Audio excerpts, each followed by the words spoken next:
Yes, everyone. How's everyone doing? Hey, Trev is killing me. Trev is killing me.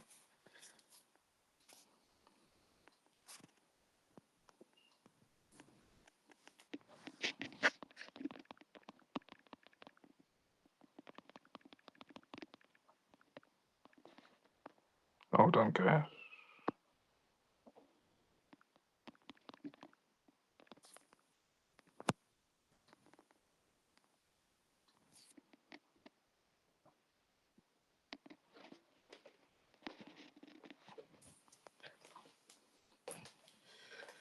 Oh, Ash. Every day, BBL. Every day, Ash.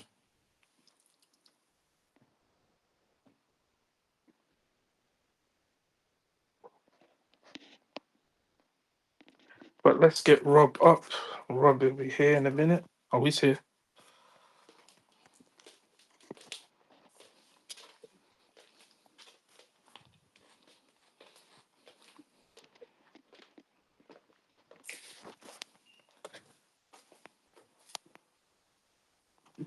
Good evening, good evening.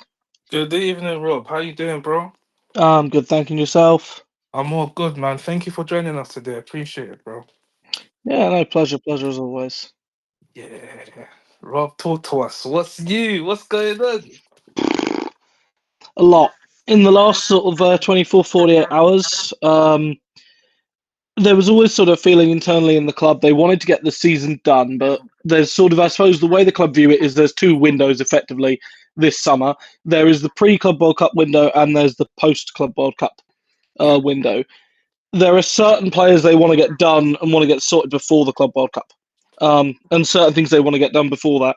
Then there are other, sort of deals, I suppose, that are going to take longer. They've accepted they're going to take longer. They're players that have more threads connected to them.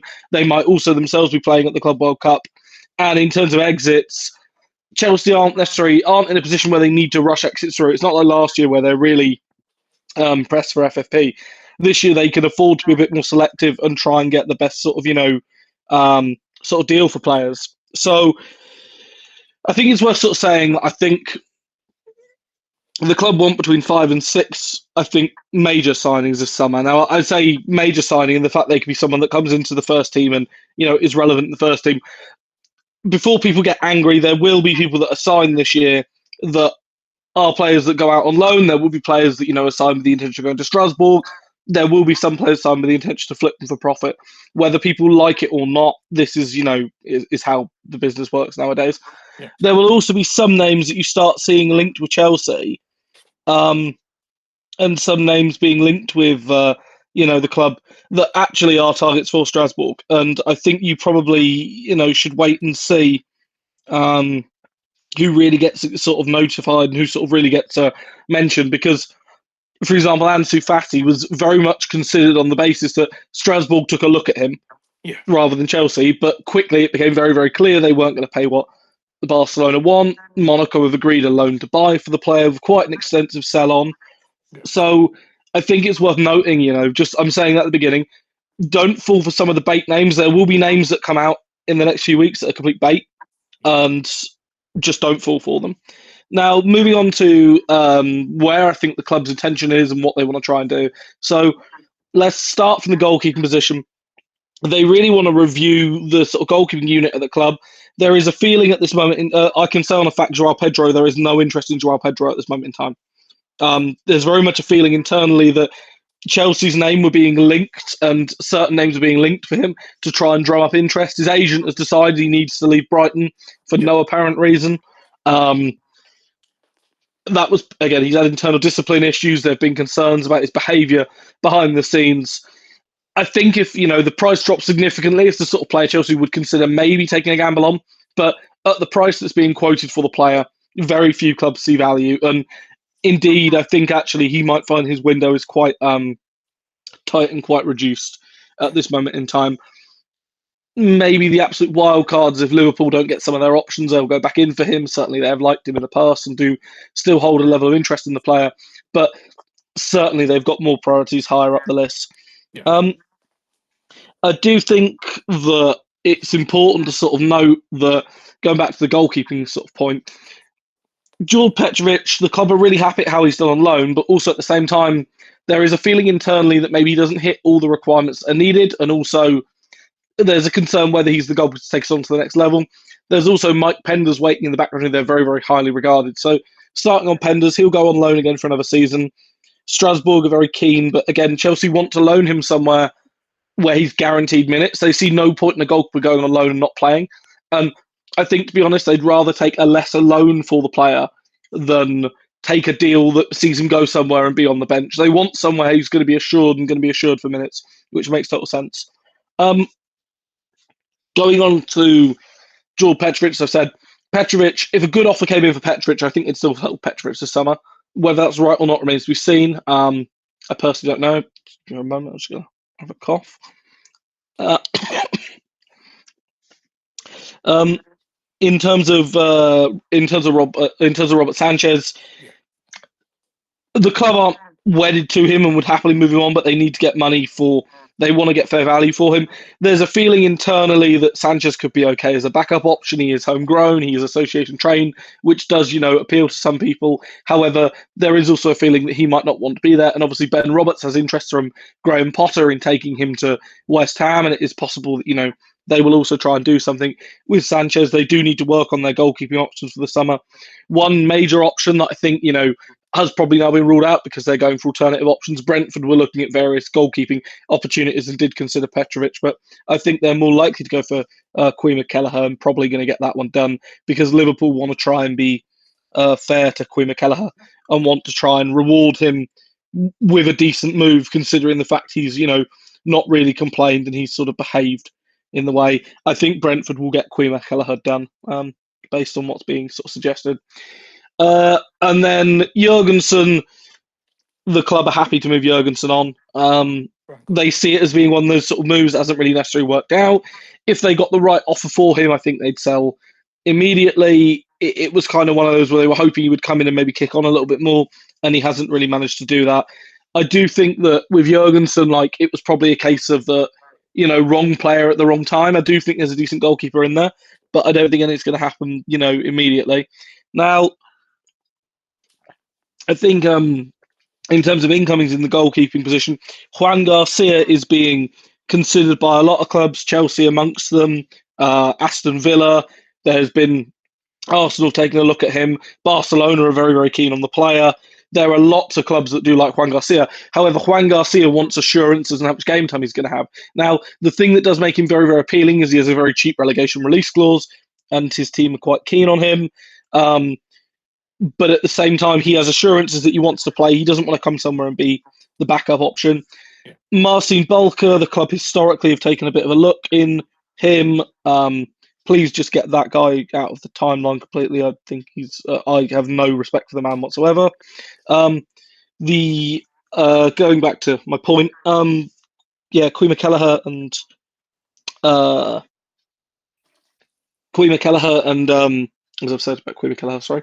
Juan Garcia, as we already said about Juan Garcia, he's well liked. Marcin Bulker is someone else who's well liked, but again, it's someone who necessarily the club won't really want to go for. Yeah, yes, in regards to that, he's just been very abusive about me in the past and also very abusive about some of my friends. So I prefer we don't focus on him, move on from him. There is historically, the club have looked at Emi Martinez. Emi Martinez wants to leave Aston Villa this summer. There's a lot of interest from Saudi Arabia. His agent certainly feels he needs to be playing Champions League football, needs to be playing at the very top to stay in the Argentina squad. He maybe is looking to chase the bag, as per se. I do think that it's unlikely that Chelsea go for Emi Martinez, but if the right deal came about, they could do for it. Aston Villa are very keen on Lucas Chevalier to replace him. Lucas Chevalier is well liked at the club. There is, it is very, very true that Chelsea aren't wedded to their goalkeeping situation, but they don't want to do anything just for the sake of, just for the sake of it. And they would only like to do a deal for a goalkeeper if they feel it's the absolute right player at this moment in time. So moving on to the next position, right back. Wait, An absolute. Rob. Sorry to Oh, cut sorry. you off, Rob. People Sure. are asking about Maignan. I knew there was a name I forgot. Mike Maignan. So Mike Maignan, AC Milan are willing to sell Mike Maignan this summer for a lot of money, and they want a lot of money. He's had a poor year at AC Milan, as have a number of AC Milan players who've really underperformed. They have an idea in mind of who they'd like to replace him with, and also the fact he is injury prone is another reason that a lot of people don't like. Other people look at him. I I could see a scenario this summer where if the right deal came about, Chelsea would go ahead and buy Mike Maignan. They've looked at him for a long, long time. He's someone they've well liked and someone they view as a really good operator. And crucially, is someone who they feel has the right assets to be a goalkeeper for what Enzo Maresca wants to do. However, it's a lot of money for what they want. And again, his leadership is something that is well liked. But again, AC Milan want a lot of money for a goalkeeper. You're Sorry to cut talking, you off. is that Sorry right? to cut you off there, Rob. But he has a year left. How much money would we be talking potentially? Like AC Milan would like to, if they don't sell this summer, they would like to extend. And they're working on the basis at the moment in time. They're not trying to actively sell the player. If he chooses to leave and wants to move, then maybe 40, 50 million gets something done. But I Jeez. think realistically, he's only 29, which is fairly young for a goalkeeper. I would be surprised if they wanted to move him on. There is an extension offer on the table for him, I believe, or indeed will be an extension offer. And if he doesn't take that, maybe then he becomes available. But at this moment in time, certainly nothing is really advancing. I think the goalkeeping position is one of the ones that may rumble a little bit longer because they want to do the internal review on Petric. They want to decide what they do on Mike Penders. They've got Jurgensen and Sanchez all there. They want to decide what they do with all of them before they really start moving players in. It was very much agreed as a view that they don't want to bring, they don't want to sign someone and then bloat the squad even further and then end up with a player, just bloated. So moving on to the right back position, again, I wouldn't expect a huge amount of change this summer. Absolute wild card, and this is a complete wild card. It's based on something that's very much lately said to me, is that if a very good offer came in from Malo Gusto, the club would consider it because they feel they've got Josh Ashley and Pong who can cover, and also he hasn't really been able to play in that adverted role. Now, he admits he's had a poor season. Like internally, they admit he's had a poor season. A lot of people at the club still have a lot of faith in him and recognise that he played a lot last year, perhaps more than they planned and more than they intended. And he is someone that they do feel they can get more out of. But I do think that, it's one of those, unless the right offer comes in, and the right offer, again, is a significant amount of money, I don't think they're going to sell. For what it's worth, internally, it's been felt that Gusto has worked quite hard, despite the fact he himself acknowledges he's been in poor form, and he's quite keen to develop. And one of the things that's sort of been a lot of people have been very keen to stress with me is that Chelsea are looking at the fact that certain players, when they join, and they might be brilliant initially and then struggle for a bit, or they might struggle initially and then really adapt, a la Cucurella. And that's one of the big things the club want to try and avoid. So moving on to the centre back position, some quick and easy. Dizazi won't be at the club next season. He'll be out one way or another. Aston Villa are keen, but again, it's getting the right price tag in place. There is interest in France still. Wesley Fofana, I think, is a really interesting one. The club aren't prepared to constantly wait and just see if he stays fit and see how he does. Like they want a bit of a sort of buck stops here. Certainly, and I sort of mentioned this yesterday, there was frustration internally within the club that he didn't necessarily listen to the medical staff and rushed himself back quicker than was planned. Whereas Reece James very much followed the medical staff's advice and followed their suggestions on staying fit and has now managed to stay fit. Now, with Fofana, I think due to the amount of money they've invested in it, they would want, I don't think they'd sell for a cheap deal this summer. But I think if the right offer came in with an obligation to buy and they were able to get the right replacements in, they'd consider it. Trav Chalobah, as much as I hate to say it, the club still view him as available for sale. I personally think that's a silly thing because he's a good squad player. I think he's a decent squad option. But the club view him as being someone they can make significant pure profit on. Again, they feel they could probably sell sort of for 30, 40 million in this market when you look at what comparative players are going for. Benoit Badiashile, Marseille are keen, Italian clubs are keen. I'd be surprised if he's still here at the end of the window. Again, he wants to play regularly and wants to play consistent minutes, and that's understandable. Tosin, Tosin's a weird one in that the club aren't looking to sell Tosin actively, and he's very, very happy at the club. But I think if the right, offer came in for him, they'd listen to it, they'd consider it. There has been some interest in him before, but it's kind of one of those that, again, there's very few players at Chelsea that are considered absolutely untouchable. And, I think it's fair to say that unless you're in that untouchable bracket, you're unlikely really to sort of get any sort of, options in there. Now, that said, if you see the likes of Dizazi move on and also let's say one of Trev or Fofana move on, I think you're unlikely to see Badiashile leave. Conversely, if Dizazi and Badiashile go, Trev probably gets to stay. There's also Alfie Gilchrist, who they've got to work out, who they view as being an okay squad option, if nothing more. It's I think it's important to sort of say that they recognise there's also Josh Aki and Pong in there as well, who can play at centre half, and they view him as being someone who's very, very, very good and got a lot of potential in that role. In terms of incomings, Jared Branthwaite's been really strongly looked at in the last few weeks. Certainly, his name is increasingly coming up in conversations. Mark Gurhey has been considered, but again, I think there's stronger interest from elsewhere. Certainly on Mark Gurhey, I can say for a fact that if Chelsea came in for him, we would be one of his priority moves. In terms of Aaron Alsamino, they're looking at a decent loan for next season and then evaluating where he is. There has been other interest in some other defenders. Kim Min-jae has been offered to the club by his agents. I don't necessarily think anything is going to go anywhere with that. There have been historical considerations on, Marquinhos has been historically considered, but again, I don't think that's going anywhere this window.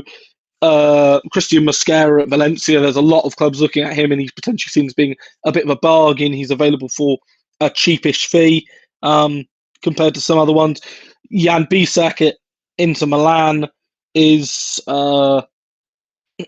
his agent views him as being available, certainly. I'll come on to Yoral Hato in a minute because he sort of falls on the left-back position more. Mario Hila is, again, someone who the club have sort of looked at but is not, I'd say, the priority in the list, but someone they view as a decent option. Loic Bade is someone, again, who Sevilla are willing to sell, but they want a lot of money. Unai Emery is very, very keen. If they didn't get Dizazi, and I think they'd go after him as well. There's a lot of people throwing a lot of names in the chat, and Chelsea have looked at a lot of names in the centre-half position. Murillo's another one. Bastoni, they've looked at historically. But the two things that have been really stressed to me is that they'd like to get a player that can really partner Levi Colwill and covers Colwill's lesser elements of his game and also can be covered by Colwill by some of his strengths. And also at the same time, if they could get the right, older player in to be more of a leader, they would get someone in to be a leader. Rob, But who would your number one centre back option be? like, are we talking just overall completely, or I mean, he's not he's injured at the moment. My number one, but I'd take Gleison Bremer at Juventus because Gleison Bremer is everything you want in a centre half. Brilliant in the air, fantastic passer, really dominant. He's still injured, Rob, since that whole thing at the start of the season. I think Gleison Bremer is still injured. If not, I'm not 100% sure. But I really like Gleison Bremer. Ironically, Chelsea really fucking fumbled the bag with Gleison Bremer because they had a great chance to sign him 5 or 6 years ago now, and we completely fumbled it. And I think he's a very, very good player. I really like Gleison Bremer. In terms of players that are actually fit, I mean, at the risk of being called Brexit, I do really like Jared Branthwaite. I think Branthwaite would get a lot more plaudits, A, if he was not, if he wasn't at Everton, and B, also if he wasn't English, in all honesty. I think people don't give him enough credit for him being, him being a really good defender. And it's no surprise this year that, you talk to Everton fans and they've seen some very good centre-halves in their time at Everton, and they talk about him as being, one of the best. And I think at this moment in time, Branthwaite is someone they like. We'll come on to that in a moment. It's fine. In terms of another absolute wild card name who I really like, and again, he more of a left centre back, but I actually do think with Bournemouth selling Huijsen this summer, I don't necessarily think he'll be available, but I think someone's going to get a very good player in Ilya Zabani in the future. I think Zabani personally is the better one of the two defenders compared Oh, Rob, you to know you, man. Shout out you, Rob, is man. the You better actually know. defender compared to Hyson. And I think Zabani is someone who, like, Chelsea again had a very good chance to sign Zabani a few years ago, and he chose himself to go out and get first team football. No problem with that, but I think he's a very, very good player, and I do really like him. Moving on to the left back position, the club are really happy with Cucurella. I wouldn't be surprised if they try and renew him because they know that Barcelona at some point will look at a new left back, and he will be high up their list. And being an ex-La Masia graduate, there is some real interest in Joel Hatto. At Ajax, he's someone who's viewed as fitting in really well into that position. I think the only concern Chelsea will have in that regard is they have made sort of certain assurances to Isha Samuel Smith, and they will want to show Samuel Smith a proper pathway. I But was at the just same about to time, mention him. Go on, Hatto is viewed as someone who can come in and play and is very much viewed as sort of an option to play at both left centre back and left back. Um, he's someone who's, considered to be very versatile and is very, very well liked. Someone asked you about Ben Chilwell. Chilwell will leave this summer. There's a few options on the table. One thing the club have said is that if the right option does come to the fore, they would allow him effectively a bit like a free transfer or a significantly reduced deal because they appreciate that he's been fucked about. And yeah, I hope he goes on, stays fit, and goes and plays regularly somewhere. As I have a lot of time for Ben Chilwell as a player and as a person, actually.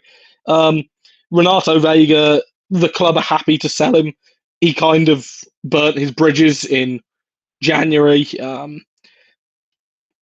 Might stay for the Club World Cup, and again, the Club World Cup could change things. But certainly, in the club's mind, the fact he wasn't there and the fact he didn't want to stay and play and sit in what Maresca wanted to do and listen to Maresca, that has been kind of a bit of a problem for them. People keep asking about other positions and stuff. We're moving up through the team. Yeah, well, people ask for a detailed update, so I am going for a bit of a detailed update. I mean, Now I go can, through all detail. They just want all the barbecue chicken straight away, Rob. Yeah. Let them wait for it. yeah. Too greedy. Too Yeah, greedy. I mean, I'd rather, it's easy for me to move through position by position, because at the end of the day, I've got my notes sort of in front of me, and I can go from there. So,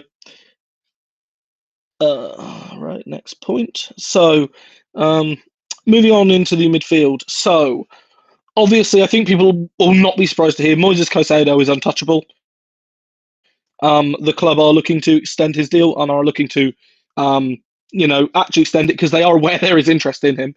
And also they want to, in a similar way to what they did with Cole Palmer last year, they're looking to reward players this summer who need wage increases. And, very much the view has been that they will want deals in place that accurately reflect wages of players that earn the wage. And so I think Caicedo will be one that will get a significant increase.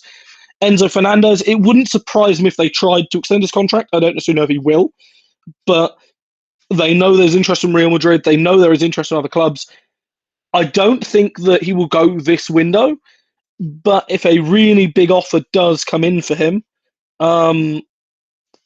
it means that they would. I don't think they would, actively try and sell. But if really, really big offers come in and the player decides to leave, the club are prepared to, listen to them. And, ultimately, if the player's not happy, then they will move them on. One big thing that's been said is to me and stressed all the way through is that if suddenly a player decides they're not happy with their role or they're not happy in sitting in the system, whoever they are, they will be moved on because they don't want bad apples in the squad. And it's been very much stressed to me. There has been a focus away from bad apples, and it's not been touched upon me that there's certain players that have left the club and immediately the dressing room attitude has really improved. So moving on to the next names on the list, Leslie Ugachukwu, kind of a victim of circumstance. I think he'll be sold this summer. I don't know if, maybe they'll look at a loan to Strasbourg, but they can't loan absolutely everyone to Strasbourg. And he kind of feels like the one who might fall between the cracks. I don't think Darius, that signing ever made sense though.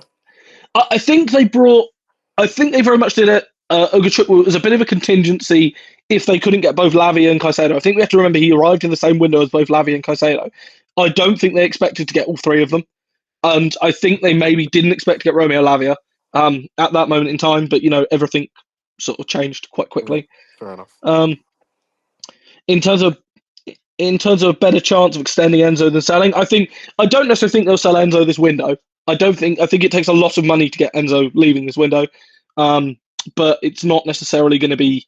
If Real Madrid come in, put say 125 million pound on the table, and Enzo Fernandez says I want to go to Real Madrid, the club will sell because that's how the club work. Matthew Samugu, he will go to Strasbourg again. Bizarre that they did that one in January, but I mean at least he's now got a bigger European pedigree than Arsenal, so congratulations to the guy. Um, going on to Keanu Dyer. Keanu Dyer, I think they have to be really careful about him this summer. He's going to have a lot of interest from clubs, and there are a lot of teams that want to bring him in and are prepared to give him minutes. So if Chelsea don't give them don't create a strong option for him and don't create a sort of pathway, I think he will go. I think they will fumble. Sadly, I do think they may end up fumbling the Keanu Dyer bag, and that does upset me a bit because he's a very good player. Dario Essigo, there is a feeling internally that they want to keep Essigo next season for another sort of year, and to have him sort of being the understudy to Caicedo. Dario Essigo is very well liked at the club. It's someone who, if they could have got a deal to bring him in January, they would have done it and had him come straight into the squad. Obviously, he played for multiple clubs. I think it's sort of worth saying that he's seen very much as being in that mould of a Caicedo sort of player and is very well liked. Carney Chukwuemeka, the club are prepared to sell. I personally feel we've really fumbled this one. Borussia Dortmund are quite keen. Again, I think they did end up in the Champions League in the end. And, it wouldn't surprise me if they came back in for an offer. Certainly Chukwuemeka himself doesn't view there being a future at the club, which is a real shame to me. I think he's a very, very good player. Andre Santos, the club have already rejected multiple big money offers. They want to play him in the Club World Cup and see what happens. Obviously, there was the article about him today. He's always, it's always been pushed to me, and it's always been propped to me that he's untouchable this season. The club want to see what he can do in the summer, and they're really excited about what they were doing. It was very much stressed to me at the time when he arrived that he wasn't necessarily one that was going to come in immediately, but they saw him as being a longer term sort of option and being someone that in the longer term would sort of flip in. And would sort of fit into the squad. I think it's worth noting with Andre as well that they view him as offering something quite different to some of the other midfielders and being in there. Kiernan Dewsbury-Hall is available this summer. For what it's worth, I hope he gets a fantastic move. I've heard behind the scenes, I've spoken to various people, there is no one has ever had anything bad to say about Dewsbury-Hall at any point. And someone said to me, in a world of Danny Drinkwater's be a Dewsbury-Hall. I really hope he does well. Hope he goes somewhere, has a great attitude. I said elsewhere to someone, if a good attitude was the sole thing you needed to be a top footballer and an elite attitude, Dewsbury-Hall would be one of the best in the Premier League. And I think very, very good player. Really like him. Not good enough for Chelsea. I'll be bluntly honest in that regard. But wherever he goes, hope he does well. And again, leaves with a European trophy in his back pocket. So well done. And also came on for 20 minutes and smashed Spurs all over the place. So never a bad thing in my book. Next one on the list.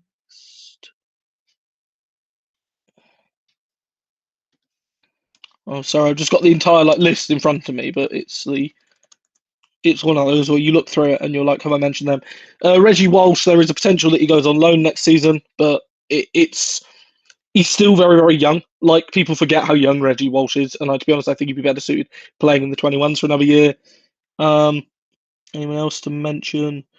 There has been a little bit of, a couple of clubs made very, very tentative inquiries to Romeo Lavia and were told where to go, which is a good thing. Sam Raksaki, it wouldn't shock me if Lampard tries to take him to Coventry. It wouldn't shock me if he tries to get a permanent deal for the player. I think he'll go on and have a decent career, but I don't necessarily think he's at the moment good enough for the Premier League and good enough to play regularly for Chelsea. Amari Kellerman, they want to get him fully fit and then send him out on loan for the season. He needs to be playing regular minutes. He's seen as someone who could have had a good championship loan if he'd have been fit. There is, I think it's important to know that there's sort of a lot of a lot of sort of deals and things like that that are sort of in the background, are sort of in the pipeline. But again, in terms of outgoings, I wouldn't necessarily expect them to happen immediately. Liverpool being in for an academy player, quite possibly. Again, Liverpool are looking at bringing in quite a few players from different academies, and they are trying to offer them pathways through. It'll be really interesting times at Liverpool this summer, actually, because they have a few decent returning loanees like Ben Doak as well, who they're going to need to provide pathways for, and if they don't, they're going to leave. So who's next on the list? Is there anyone else in the midfield that I haven't covered yet? Just before I make sure I've covered everyone on the list, because I think I we think have. they asked about Pious. Payers and Kobe Uh, Mainoo. oh yeah, Kobe Mainu. Mainu's a weird one in that,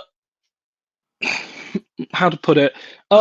His agent is a bit of a knob, in all honesty, and basically is jeopardizing the player's future in the longer term by making some really stupid demands and making really stupid requests. He needs to let the player knuckle down and play football regularly. United, if they got a really, really good offer, I think they'd consider selling to give them the PSR headroom, because they need some PSR headroom this window, especially due to no Champions League football.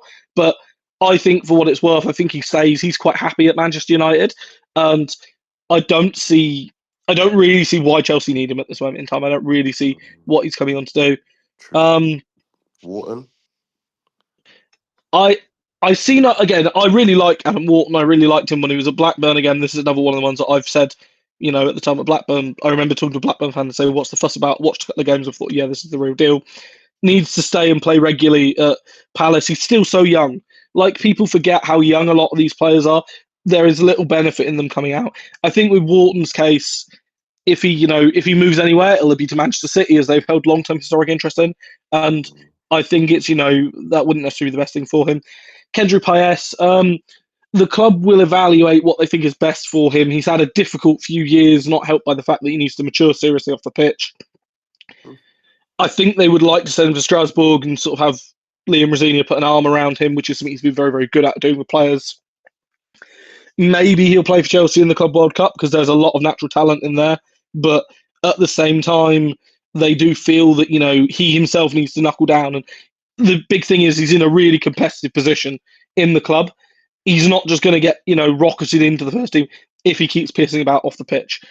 Certainly he's been training around the squad and things like that. But that's more to give him an idea of what the expectations are at the team. And it's sort of, the focus has been very much on that. So I think they will try and maybe look at loaning him away for the season. They will try and maybe get him out somewhere where he can play regularly, play week in, week out, and hopefully, buck up his days and grow up, because there's a really talented player in there. It's just he needs to sort out his, mentality. Franco Mastondo, before anyone asks about him again, he's available for a big release clause. His agent has been touting him around most of Europe. I suspect he'll end up at one of Real Madrid or Barcelona. He's a good player, don't get me wrong. I think he's a fantastic footballer. But at the same time, I don't necessarily see, again, where he fits in at Chelsea at this moment in time. Yeah. I just, He's just being greedy at Yeah, this moment in time. exactly. It's one of those where, I look at it and it's just, the same with Ryan Shirky, for example. It's just another player that's a good player. Shirky's a weird one, in that Shirky, there are times I watch Ryan Shirky and I think, wow, what a player, someone's going to get an absolute steal. And there are other times I look at him and think, God, this is the new Sofiane Buffon with a different haircut. Xavi Simons, just again, as someone mentioned with Xavi Simons, he has, again, Leipzig don't really want to sell, but they're going to need to make a big sale this summer. I think if they sell Ben Sesko, which is looking more likely, then it probably frees them up being able to keep Xavi Simons. The wild card with Xavi Simons is that PSG decide to bring him back after 6 months after selling permanently. But he has a lot of baggage with him. He has a lot of, he's quite a lot of hard work, as good a player he is on the pitch. I don't necessarily think the club really want that. Just moving on, I suppose, into the attacking midfielders. Nkunku will leave the club. The club are having various conversations with him and his representatives. They want to try and recoup a fair amount of money for him, but ultimately the main thing is just to get him off the books. They recognise it hasn't really worked out. He's not happy in England. They should have really let him go in January, but again, they didn't help with it. Joao Felix, there's interest from Saudi Arabia. There's interest from Benfica, possibly on some sort of loan to buy option. Certainly, the club don't think he really has a future. In the first team, it was kind of viewed that when he went out on loan to AC Milan in January, they were hoping that he'd do well and settle at AC Milan. But another player who's not really settled at AC Milan, has struggled for a little while, needs to go somewhere and reset his career. Moving on. Rogers. Anything about Rogers? Morgan Rogers. So Aston Villa need to make a big sale, and need to make big sales before the end of June in order to avoid some of the FFP issues that they're likely going to encounter due to a lack of Champions League football. Morgan Rogers is someone who his agent certainly views him as being available again. You'll notice there's a bit of a theme here of agents just going behind the back of players and doing random nonsense. Mm-hmm. But one thing that's sort of with Rogers is that things in Chelsea's favour. They did have a lot of, even before he moved to Manchester City, they were one of the teams that pitched to him way back when he was at West Brom. His best friend is now at Chelsea. Joe Shields, I believe, is a big fan. I know for a fact that Enzo Maresca is a big fan of the player. He had him in the development side at Manchester City. I'd be surprised if Aston Villa, sold him ahead of other names they're trying to sell. They're trying to move on Ollie Watkins. They're trying to move on, Emi Martinez, I've sort of mentioned. There is interest in some other people as well. I think if you could put a big offer in for Jacob Ramsey at the minute, it could maybe get accepted. But I think if a club put a lot of money down for Morgan Rogers, they'd have to consider it. By a lot of money, I mean, you're talking 80, 90, 100 million. It's a lot of money. He has a very long contract. He himself, although he's not against moving, he's not actively trying and wedded to move. And I personally am of the view at this moment in time he's better off staying. He needs another season to play regularly and playing regularly in the Villa system. Eberechi Eze, interestingly, and I sort of said this yesterday, if they hadn't got European football, I think Eze would have left this summer. Yeah. Now they have European football. I think he might stay for another year, and then he'll have a year left on his contract. He'll have pretty much the pick of the bunch, and he'll be coming into his absolute prime. I think he turns 20. Yeah, he's 26 at the moment. He'll turn 27 in a couple of weeks' time. He'll be turning 28 effectively next month. He'll be in the absolute peak of his career. Yeah. And I think Palace having European football will be a bit of a caveat. They know there's going to be interest in him. There's interest in Mateta. There's interest in Gurhey. They will probably need to sell one of them, but they won't necessarily need to sell all of them. Ollie Glasner also staying at the club probably means that I think that it's an unexpected boon for them. They weren't necessarily expecting Glasner to stay. There was a lot of clubs that were very keen on him, particularly in Germany, but he has chosen to stay. And so consequently, I think that probably means that, one of them will be sold. They'll bring in a replacement. They already have good replacements in mind for both of them. And that means that Eze will stay. Tottenham have had a lot of historic interest in Eze. Chelsea did scout him fairly recently. But again, I think it was more of a sort of a casting glance. I do really like. I personally really like Eze. I think he's a very good player, and I think he'll do well. Morgan Gibbs-White, if he moves, he'll move to Manchester City. It'll happen. To be honest, I think it will go ahead. They want. That's actually been everyone's actually been wondering what's actually going to happen with Raheem Sterling. Oh Christ! Is shot to Pluto an option?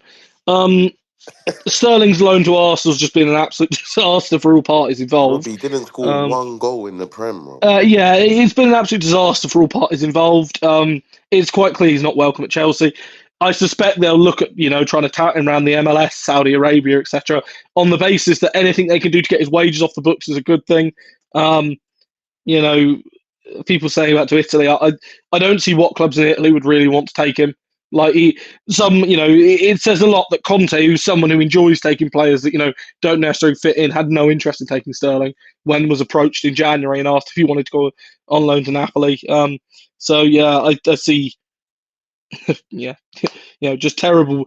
To be honest, a terrible decision to put him on such a long contract, a terrible decision to put him on such huge wages. And I did also say at the time, I think that the fact that Sterling was such a poor bit of business, Koulibaly was such a poor bit of business, or Aubameyang was such a poor bit of business, has affected the club as to whether they want to buy as much experience going forward. Because it's much harder.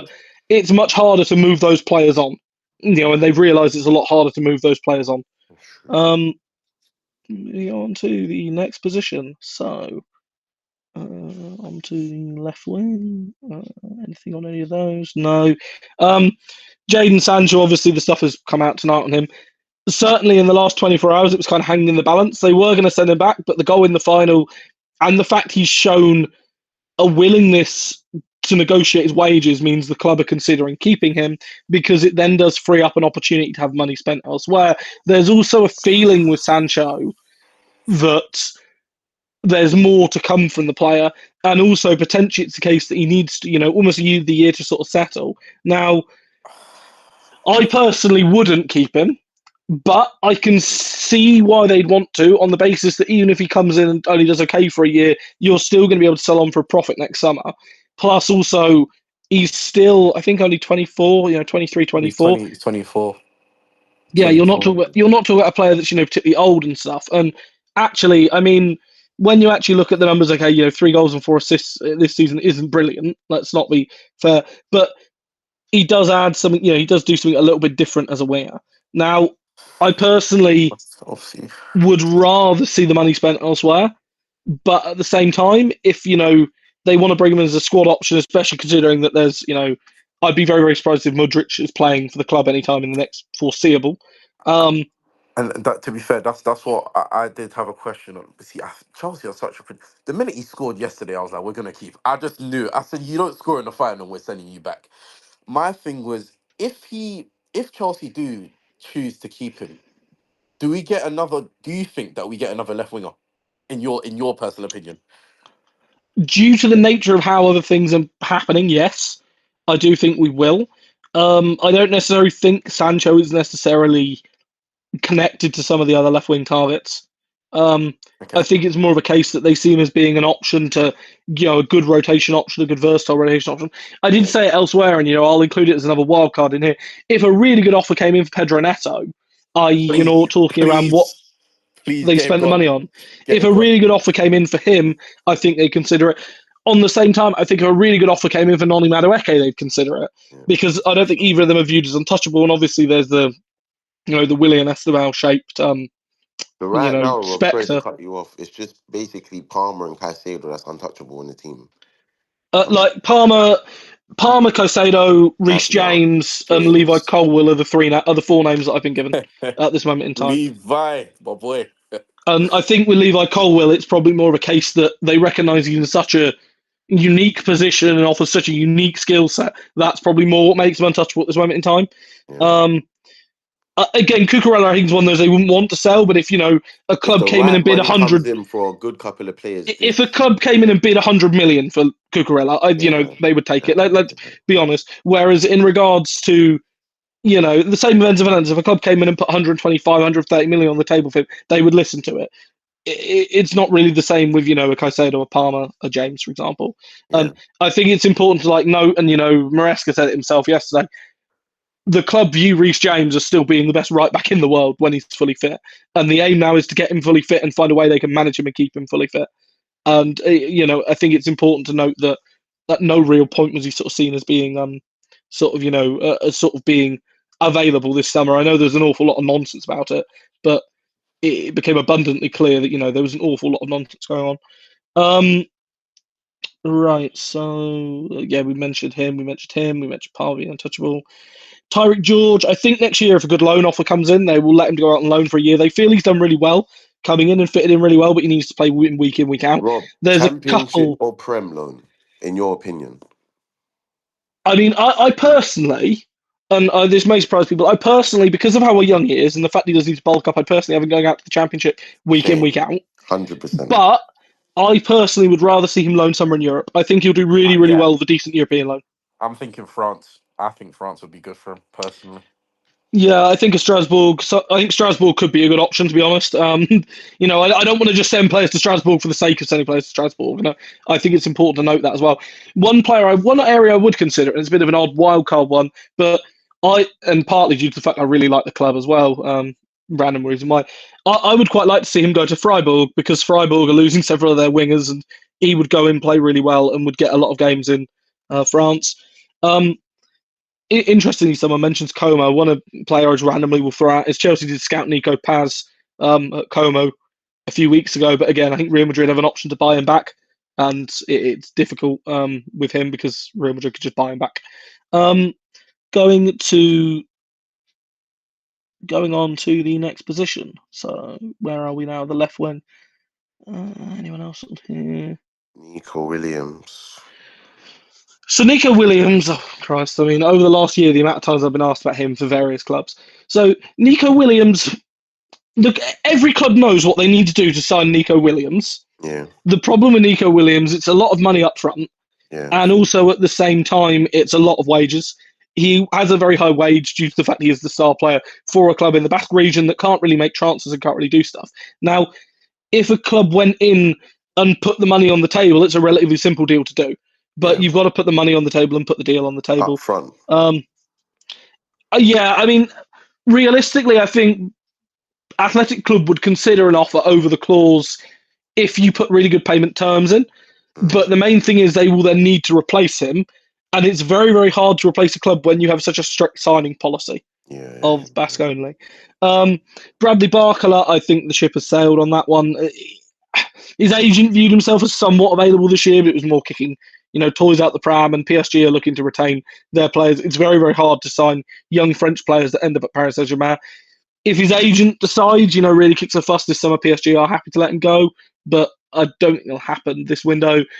Jamie Gittins, there is interest in him, but I think if Chelsea go ahead and get Sancho in, I don't think they will go and get Jamie Gittins in because I think they'll view him as fair very, very enough. similar players. Rob, one thing Um, as well is the Garnacho ship sailed.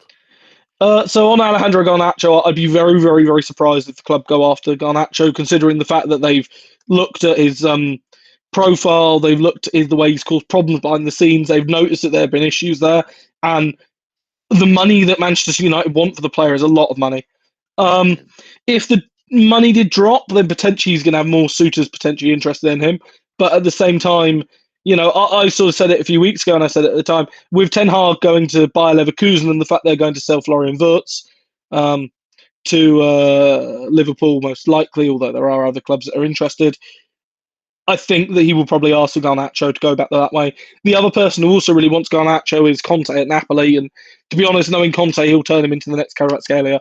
One thing that was said to me a few years about Garnacho, and this is going back 18 months now, is someone else said to me, again another good player, and the thing they said at the time is he needs to sack his agent and tell his family to stop interfering in his career because 100%. they're not helping it at Dent all. his career doing all of that stuff. Yeah, But one thing I do always say, and I said this about a lot of people, and it's amazing when you see the difference, how supportive and how much lack of interfering you get in the women's game from siblings, from parents, from family, from agents, compared to in the men's game. It is chalk and bloody cheese. Rodrigo, I'll put a card on the table here. I think Rodrigo will leave Real Madrid this summer, and I think if he does leave, he probably ends up in England. Whether he ends up at Arsenal or Chelsea or someone else is another matter. But certainly, Real Madrid view him as available. They need to make sales in order to fund their own activity. Rodrigo wants to play and wants to play regular minutes. Chelsea, for a while, have been looking for that superstar name to bring in and that superstar signing. He possibly is the sort of player that fits the bill. However, it's a lot of money. You'd be talking about £100 million package. It's a lot of wages, and also there would be significant player demands.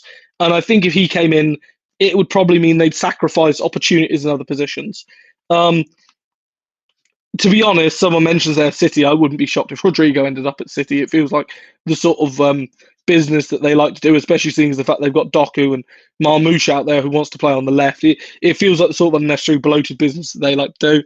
Anthony Gordon, Newcastle would sell for a lot of money, but you're talking 80, 90 million. I think he lost his starting spot to Harvey Barnes after that stupid red card earlier this season. The club historically really liked Gordon, and there was probably an opportunity to sign him a few years ago, but the ship has now sailed. I'd be surprised if they go back in for him. Leroy Sané. Leroy Sané is a weird one. Leroy Sané basically is another example of agents being complete idiots because he had a very good offer to renew at Bayern Munich, chose not to do it, keeps asking for more money, and now the offer has been taken away from him, and suddenly he's scrambling back to try and get the offer back. I think Sane will leave this summer. The last time Sane was in England, sorry, he didn't settle very well at all. He hated the weather in Manchester. He hated living in Manchester. So I find it, obviously London is a very different place to live, but I find it particularly hard to go ahead with that one. Someone's asked about Callum Hudson-Odoi. I mean, he certainly views himself as available in this window. And Forest, I think, are concerned there will be offers for him. They want a lot of money for the player. I don't think Chelsea are going to bring him back. Jack Grealish, Manchester City are willing to get rid of him, but he's on a lot of wages. It's hard to see how they can do a permanent deal. Maybe if a club agrees to foot the wages and take an option to buy at the end, that would be something to go for. Ademola Lookman, certainly he views himself as available at Atalanta. There have been some quite publicly spats. Probably, if he was going to leave, probably should have left last summer or maybe even left in January. I think he's now turning, 29, 30, 27. Not quite as old as I thought, 27. So he's coming into his prime. There's a lot of interest in him. And he's someone who Newcastle have considered along with Mbeumo for that right-hand side. But the issue with him previously, again, was he didn't really settle very well in England and didn't really stay very well and settle. Rafael Leao, again, AC Milan would be happy to sell for a lot of money. Which left-wing option do I think is the main left-wing option?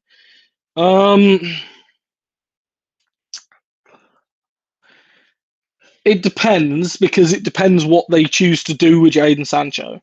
I would say if they didn't go ahead with Sancho, then they probably could have got, you'd have seen them go ahead and I think try and get Jamie Gittins into the equation. But I think because they're going ahead to go for Sancho, it kind of tidies, makes that a little bit harder. And also they're having a little bit of a look at, potentially maybe shifting Jackson out wide or even selling Nicola Jackson to bring in other strikers and bring in other attackers. And they're sort of seeing that as an option in there. So I do think that, it's worth noting as well that on the left-hand side, they're looking for the right player rather than the quickest signing in this one. This is very much a case that this is probably one of the positions where they would rather, wait and get the right player than do some business before the Club World Cup for the sake of it. And I think also the fact that Noni Madueke's done okay on the left wing in recent weeks as well has probably also helped his cause a little bit, although obviously I know some people will disagree on that one. In terms of it being a surprise name, no, I think it will be one of the names that we're being linked with. It's just, I think it depends how much, if Chelsea really want to go and make the Rodrigo deal happen, that's really what, I think probably a lot of it will hinge on. Right, that's fine. Mathis Tell, I think Spurs are going to take up the buy option on him, but I'm not 100% sure on that one. Jeremy Doku, bizarrely links came out with him today. Manchester City, again, if a club went and put £70 million on the table, I think they'd sell, but they're not looking to sell, for cheap. I personally think Doku's one of the most overrated footballers on the planet. Again, he reminds me of a Yannick Bolasie, That's but not as crazy. entertaining as Yannick Rob, Bolasie. Yannick Bolasie, Rob. No I way, told you, Rob, Darko man. be liking these guys. Rob, Dribble, I, dribble, dribble. Oh my my issue with Doku, and I've said this before, is he gets into some really good positions and does the first bit really well, and then has terrible end product, and that is what I hate. But you know I what? hate You a improve winger that, with Rob. You terrible would end be one of the product. best. You'd be one of the Yeah, best. but people say that, and I've heard people say that about Pedro Neto and stuff like that, and I don't like, people say, "Oh, if Neto improves his end product, you've got a 15 goal, 15 assist Rob. winger." He's Rob, turning in this I 26. got a controversial statement to make, in this bro. chat, Rob, we call Pedro Neto heads down, thumbs up, Heads because down. it's like But he don't look where he's exactly, that's crossing. exactly the same. That is exactly the same as Jeremy Doku. Okay, I got a controversial statement, Rob, and the chat was crashing me for this the other day. I said, in my opinion, Doku's the best dribbler in the world. I mean, Is that crazy in your opinion? yeah, Jamal, Better than Lamine Yamal. number one, Jamal Musiala exists. Winger, best dribbling winger in the world. Do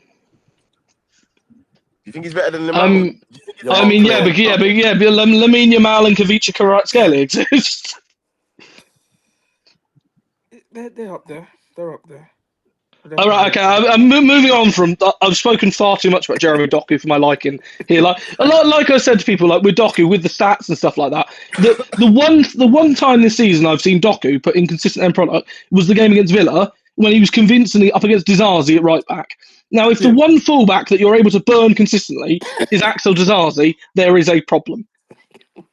Someone's mentioned Antoine Semenyo in the chat, actually. One of my favourite players. I hope he gets a really good...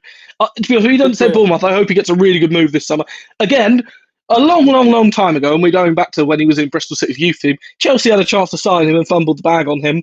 Semenyo, actually, I believe, is a Chelsea fan, actually. Yeah, and then another really good player. And again, another player that I think would get more accolade if he wasn't there. I suppose I ought to talk about Brian Mbeumo. Brian Mbeumo won't be joining Chelsea. It makes me very sad. I love Brian Mbeumo. Sadly, I love it think too, he's man. probably going to end up at Newcastle or Manchester United. He's a really good player. And yeah, I just think he's brilliant, to be honest. And Mbeumo, a long time ago, and you'll remember me saying this to you a long time ago, Darko, that I watched the Mbeumo, Benrahma, Watkins front three in the Championship, and I confidently at the time said Mbeumo would be the one that ends up spending more, ends up going for more money. People asking about on Nico Williams in terms of like him as a better dribbler than Doku. Yeah, I put him as a better dribbler. My issue again is Williams still also doesn't have as much end product and does a bit too much rely on his pace, but I take him over Jeremy Doku. Right, moving on to the next point. Yereme Hernandez Have you heard anything about Malik Fofana? Is he the one at Lyon? Yeah, good Yeah, player. so Chelsea, I think, considered sending him to Strasbourg. They're looking at taking advantage of Lyon's financial issues. I believe there's something with him that is it due to the issue with Lyon themselves is they can't actually sell players at the minute. He's a young Belgian player, isn't he? I believe that one of those were a young player where I think he's better off suited going somewhere to play regularly. He was on Brighton's list at one point, and he feels very much like a Brighton sort of signing. Yereme Hernandez is off to Como and will do very well at Como. We have one they've put a question lot of money down about for him. Yildiz in the comments. I actually do like Yildiz as well. Yield is at Juventus. Yep. Again, another example of agents not necessarily helping their player's career. Yildiz's agent has been like hawking him about and handing him around all of Europe and offering him to people. Juventus want a lot of money for the player. They want a lot of stuff for him. I think it's probably worth, sort of noting that he's still very raw, and also no one's quite sure what his best position is. I've spoken to some people that think he's going to turn out to be a brilliant number 10. Some people think he's going to turn out to be a better winger. Someone I know who wants to put him up front. I personally don't agree with that one. But at the moment, I don't think he's ready to come in and play a big part in what we need to do. Someone just said he feels a bit Nkunku-ish, and yeah, I kind of do feel that's the case. He needs to stay for another year at Juventus. He needs to play regularly week in, week out. It's probably the best thing for his career. So where are we? What's that guy that was that the mixed race guy that was in the midfield? What team was it? Tillman or something? That guy that we was watching. Malik Tillman. Malik Tillman, yeah. Is there anything about him, Rob? Chelsea looked at him ages ago when he was at Bayern Munich. I'm not aware they've looked at him anytime recently. Again, he's one of those players that I think Bayern passed up the option to re-sign, or maybe they re-signed him and then sold him on. I know that previously when he was in England, there were concerns about his attitude, but that was at Rangers, and to be honest, it's a bit of a nonsense up there anyway, because it's very hard to motivate yourself when you're constantly behind Celtic. I do think that, I think he's unlikely to happen. It feels like, again, I've said this, there's a lot of players this summer that you'll see us being linked with, and, people are throwing names in the chat, and there are some of them that I'm looking at and I'm like, well, they're a good player, but Chelsea have zero interest in them. There have been, I was saying so far this week, and I've started to compile a bit of a document separately of them. Chelsea already this window, through journalists, have been linked with 107 players since the start of the month. 107 different names already since the start of the month across the major publications across the 5 countries. We are not going to sign 107 players in the window.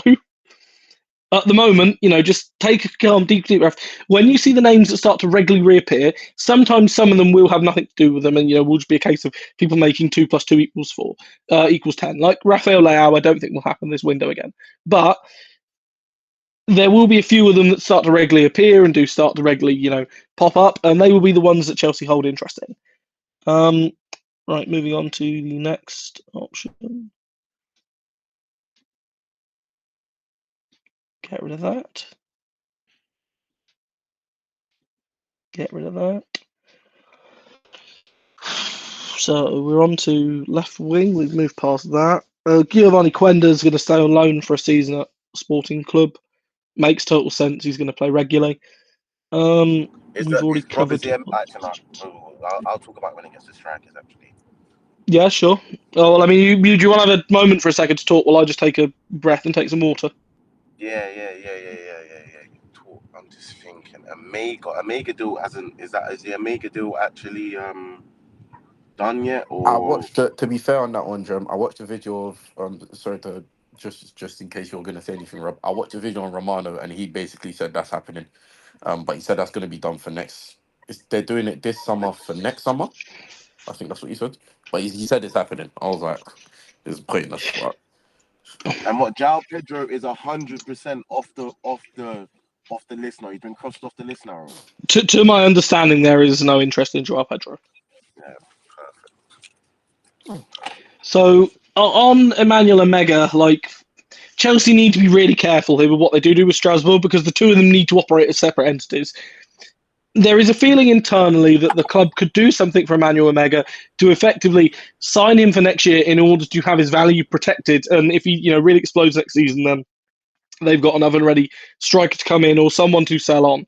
Now, Strasbourg themselves would like to extend his contract and would like to keep him. I personally think this will end up with some sort of situation where they will extend his contract, and as part of it, there will be some sort of hidden release clause or agreed fee that Chelsea happen to know about and happen to trigger next summer. But I don't necessarily think they'll do something that involves loaning him back because it takes a lot of time and it takes a lot of paperwork. Whereas if it is a proper release clause or some sort of proper term, then it's a lot easier to do it. Just on to the next, not really as much as Elise, because at least in this case we would be the one in control of it, but it is a hard, it's not the sort of easiest thing to do. Going on to some outgoings for strikers before we do the incomings. Datara Fofana has been told if he can find a club and fix himself up, he can go. Shin Mayuka, the club might look to loan him out for next season. There's some interest in the championship and some keen teams that are very, very keen to sort of take him on. Who else have we got? Mark Guillou, as we know, Ipswich are keen to talk to him. I don't know if he'll accept the move to Ipswich. I personally think he should. I think it'd be a really, really smart loan deal for him. He needs to play week in, week out at this moment in time, and needs to be, playing regularly. Anyone else in here who I need to care about? David Washington, he's at Santos until December, but as far as, with all things considered, he's not staying. Jimmy J. Morgan will be allowed to go. Armando Broya, if they, get a good offer in for him, he will be allowed to go. The club see him as pure profit. It just hasn't really worked out for him. They feel it's the right time for him to move on. Alex Matos, another one. Again, if he gets a good offer, he will move on permanently. Leo Castledine wants to leave. I think he's almost got a move sewn up, which is going to come through. Zach Sturge, another one. I think he's actually completed a permanent move, or will be completing a permanent move in the forthcoming weeks. Teddy Sharman Lowe, they've got a decision to make on him as the goalkeeper. Caleb Wiley, Watford want to take him for another season on loan. It will be interesting to see because they have talks, with other clubs and clubs in Europe that are quite keen to take him. Moving on to some random ones. Dujan Richards, I don't think is still fully fit, but I think when he gets fully fit, they'll look on a loan. Donnell McNeely is going to leave the club, and again, that's a bit of a fumbling there from the club, but actually he needs to go out and play regularly. Right, anyone else? That's probably all of them done. Lucas Bergstrom, I think, has he officially left the club yet? I think he might officially be leaving the club, but that might be happening soon. So now we move on to the striker incomings. So there is a lot of interest from the club in basically, as I sort of mentioned, they are looking to try and get something done where they bring in one striker and bring in Liam Delap, but they also then look to try and bring in another centre forward. And perhaps the other name they try and bring in is either a bigger name was the more advanced one. Liam Delap very much has been told that although he's going to be guaranteed minutes, he's going to get chances and going to get opportunities to sort of play, but at the same time is not someone who they, is going to be starting week in, week out. At the same time, the club are not just basically saying to him, you're going to be back up. They acknowledge there's going to be a lot of different competitions and a lot of different chances to play. I think it probably boils down now to three names for Chelsea. So Hugo Ekitike is really liked at Chelsea. Ekitike is really, really liked at Chelsea. He's someone who they view as being a versatile forward, someone who can play across the front three. He's known as a bit of a link-up player. He has a good finish on him, and he's also only getting better. Coincidentally, he was someone who Newcastle were very, very keen a few years ago when they ended up getting Alex Isak instead, and also at the same time they wanted Alex Isak as a backup option. They want him as the backup option to Alex Isak. Frankfurt want a lot of money for him and expect a lot of money for him.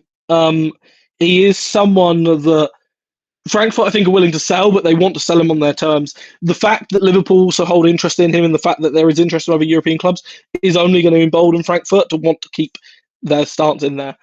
Moving on to number 2, Victor Gyökeres. Gyökeres' agent is getting a bit of itchy feet at Sporting Club because he knows that there is interest in other strikers from elsewhere, and also at the same time, clubs that were very, very keen on him, like Arsenal, have other names on their list. Chelsea have other names on their list. So it wouldn't surprise me if Gyökeres' agent starts to try and move the wheels and get wheels moving for a transfer. Now, certainly Chelsea have asked about what's going on for Victor Gyökeres in the last few weeks, and have certainly looked to keep abreast on the deals and they do also crucially know what terms would be required to make it happen. Now, I do think what is quite interesting to note on Victor Gyökeres is that he isn't Arsenal's first choice for the manager. He's very much a pick for the board. Mikel Arteta would rather go for Benjamin Šeško. Now, if Arteta gets his way, they will go ahead and go and sign Šeško, and that will rule out Victor Gyökeres for them. Manchester United would like to bring in Victor Gyökeres, but they are conscious at the same time they don't have European football. They need to move on, Rasmus Højlund before they do anything. And also at the same time, they have Matheus Cunha arriving. They've already lost out on their primary striker target, which was Liam Delap. And if they went ahead and brought Gyökeres in, they would need to give him certain assurances. They probably need to give a stronger wage compared to some other people. Which leaves, I suppose, the 2 wild cards in Chelsea and Juventus. Now, just coming out again, we covered Chelsea sort of interest in him. Juventus have actually quite a lot of interest in Victor Gyökeres and also have the benefit that they could offer a tax low deal. They have no champion. They have Champions League football to offer for next year, but also at the same time, they would need to move on Dusan Vlahovic. And certainly there have been conversations with Vlahovic's agent about, letting him find a new option and find a new pathway. The problem is Vlahovic and a lot of his interest in him comes from in England and going elsewhere. Chelsea have historically looked at Dusan Vlahovic, but I don't think they're going to go ahead and go back to him this window. I suppose maybe the absolute wild card on it is that if RB Leipzig do choose to move on Benjamin Šeško, they go ahead and they try and go for Dusan Vlahovic because he's a similar mould and a similar player. Then coming on to Victor Osimhen, because there's a lot of mentioning of him in the chat. Chelsea had a chance with Victor Osimhen last year to make a deal happen, and Victor Osimhen had a chance to make a deal happen. For whatever reason, it didn't happen. Now, in the last few weeks, Chelsea have had brief conversations, and I say brief, they are very, very brief conversations, to try and establish what the terms are around the deal. The problem is that Victor Osimhen has a very, very big offer from Al Hilal in Saudi Arabia. Al Hilal are very, very keen on signing him. Now, Napoli just want to sell a player to the highest bidder and want to get the most money out of the deal. They have plans in mind. They don't plan to work with Victor Osimhen. Chelsea are hoping, and if they go back in for him, that they could negotiate Victor Osimhen's wage demands down. But so far, they've shown no interest in going down. Now, I think Chelsea would probably show a bit more leeway to him than previously discussed. They'd maybe show more wage leeway now that they have Champions League football. However, they're not going to match the terms that Victor Osimhen want.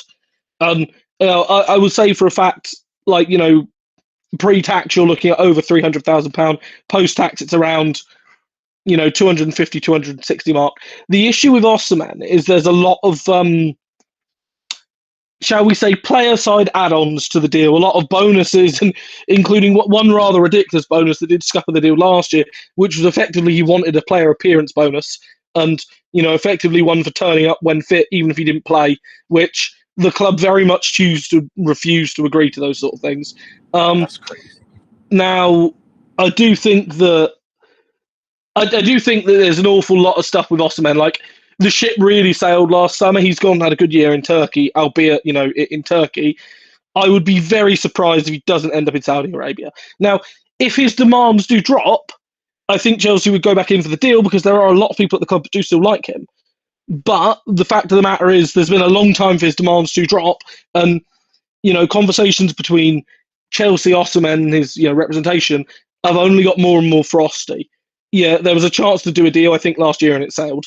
And rightly or wrongly, I think he probably will end up in Saudi Arabia. I do think that,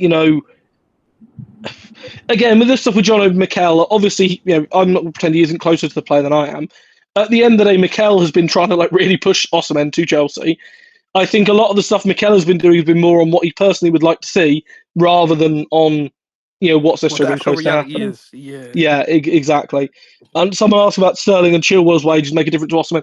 No, the issue with Osimhen more is the fact that they don't want to give him, enormous wages when he comes in, and then say if he struggles, suddenly you've then got the likes of Palmer and Enzo and Caicedo who've, had to work for those wages and show that performance for the team. Then are wondering why they're not getting paid similar amounts of money.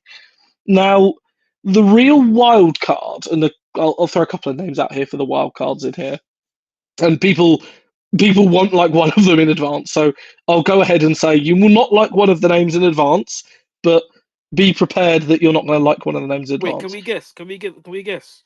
Yeah, if you want to. I'll have three guesses. I'll let Drem and Shells go after. Hmm. Wissa? No, but there is interest in the Premier League in him. Okay. Dominic Calvert-Lewin? I'm not sure he's fit at the minute. No, the Calvert-Lewin, I'd be if Sheffield United had gone up, he'd have ended up Yeah. back at Sheffield United. He feels nailed on to join West Ham somehow. I Yeah. can't believe Calvert-Lewin hasn't already played for West Ham actually. And Nunes? So Darwin Núñez, there's been historical interest in him, but it's not. He's not the name at this moment in time. But Okay. All right, is cool. good opinion. All right, cool. So Let me go. right, Oh, so the names to Ollie Watkins, Ollie Watkins again. Aston Villa need to make a big sale. He's someone who's played regularly in the Premier League. He knows the league. He's viewed as an option that could come in and be oven ready. He wouldn't be outrageously expensive, and also he offers experience. He also, again, can play across the front three. He wants to play regularly, and that's the sort of main sort of issue really with him. Can't be So Ferguson as well, Rob. Rob, it can't don't be don't Ferguson. Rob, don't tell me Hoyland. Don't tell me Hoyland. good news, it's neither Ferguson nor Hoyland. All right, cool. Thank God for that. It We can't can be all worse. Surely it can't be worse than that. step back from the ledge in that regard. So again, we covered Oliver Watkins. Then the second sort of one, and the one that I think a lot of people won't necessarily like because he's done pretty poorly since joining PSG. Jesus Goncalo Christ. Ramos is Jesus viewed as Christ. available. Oh Jesus no. Christ. Um, Oh Jesus no. Christ. his agent wants him to play regularly. Now, again, the issue with Ramos is they want a lot of money for him, and they want a lot of money to sign him and bring him in. But I do think that it's it's unlikely that they go in for him. He would be quite expensive, and his wages are very, very high. Now, the thing that does go in Ramos's favour is that PSG aren't averse to doing a sort of deal like they did with Calvert-Lewin that involves, a sale and an option to buy. Now, I would make it very, very clear that these are all the wild cards on these lists. I'm hopeful none of them will happen. I am quite hopeful we won't get down to this point. So coming on to the final name on the list, and I think personally the one that I do think is actually, I would say he'd be interesting to, again, there's two actually, I suppose. Number one, Samo again. The return of Samo Marodian has appeared back on the list again. The club really could have got this done last summer, didn't, and that became its own absolute, disgrace, to be honest. Porto will sell for around 50 to 60 million. There's a lot of people here clearly big fans of Samo Marodian in the chat. They should have gone ahead and got it done, but they view him as available if they want to. There's some very polar So opinions sorry to clearly in the cut you, chat. Rob. Sorry to cut Yep. you, Rob. I've always wanted to. I don't know why I haven't asked you. What was the real reason behind that whole move? He came to the airport and then Oh, that would everything be its own. collapsed. Oh, that would be its own fucking stream. Let's just say that every party in that didn't behave sensibly. Samu didn't really want to come to England in the first place and wasn't really settled with it. Yeah. Gallagher at the time didn't really want to play to Chelsea's tune because of the way they moved him out. The sporting directors effed about on key parts of the deal to get things done, and at no point was it really felt that Atletico could get stuff, move on and get things sort of happen. So let's just accept it didn't happen. We'll leave it there. We'll move on from that point, and we'll move on from that because that is just an absolute clusterfuck. There have been a lot of deals in the last few years that could best be described as clusterfucks. But we won't go on for that. And then the final name on the list is there is some interest in, and again it's very tentative, this one. If he became available, then Chelsea might look at Evan Nielsen at Bournemouth. They feel like he's adapted well to English football, but Oh my god. What are we doing? he's very much down the list. It's He's more a of a good case striker, again though. that it's very No, much a Someone case better that than his him. agent.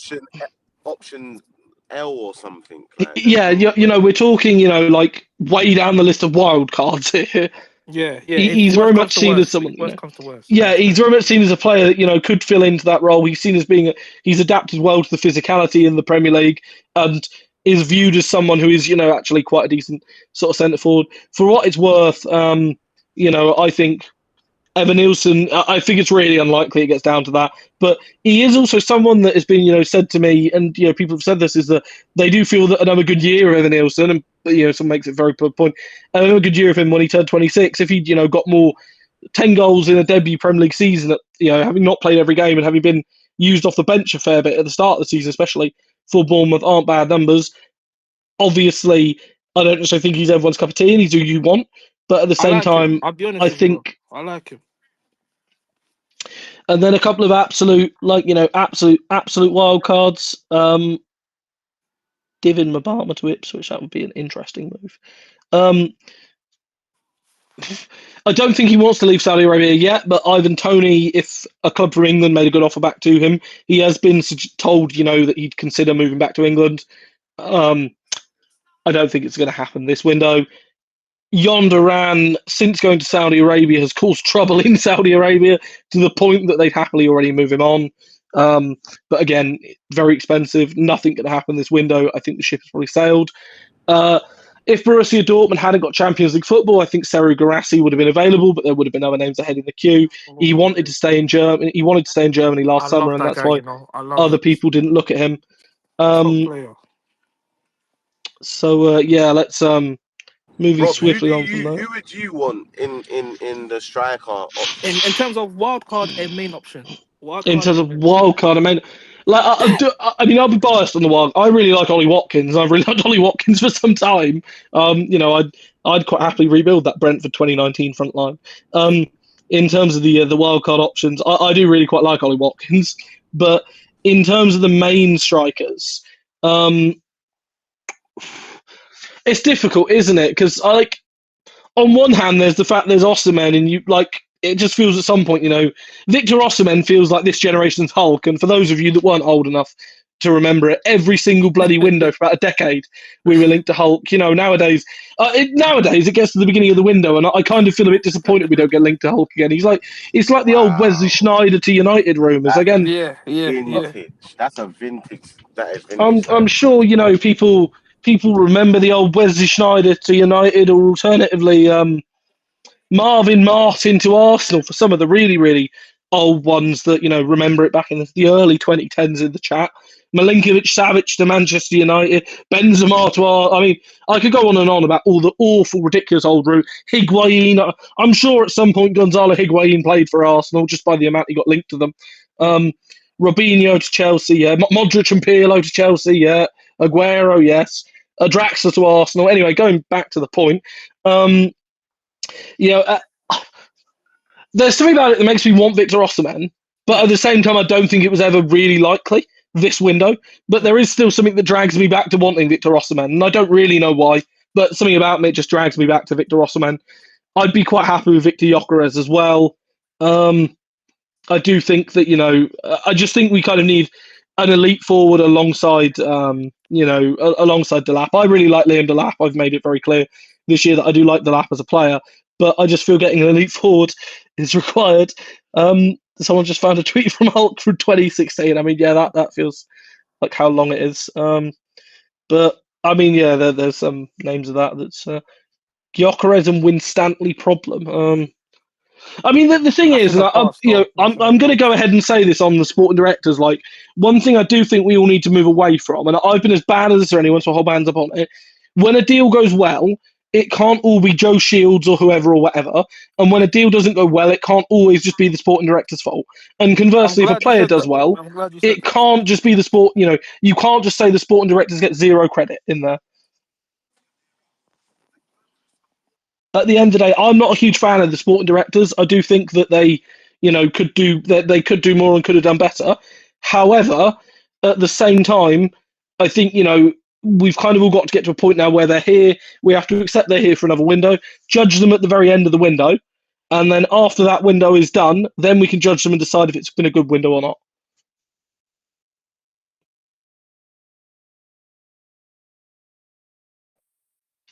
Oh, we've now gone to silence. They said as well, Rob, in regards to the potential Jordan deal. Again, I don't really fault too much on sponsorships, but I know there've been conversations off the field. If it did happen, I think it'd be for a fourth point. It would be for a fourth, kit. The thing is, I think with every Jordan kit, and someone did say this to me, they're never released at the start of the season. It's always mid-season anyway. Certainly, they were looking at dealing with a team in England, in London, in the Champions League. They've got a choice of two of them. Let's see what happens on, both of those and see what goes on. Certainly, I do think you might hear something about a shirt sponsor in the next couple of weeks, as there've been a lot of talks on that. And now that they've got assurances of the European trophy to, show that to them, and also Champions League football, it makes it a lot easier to do it.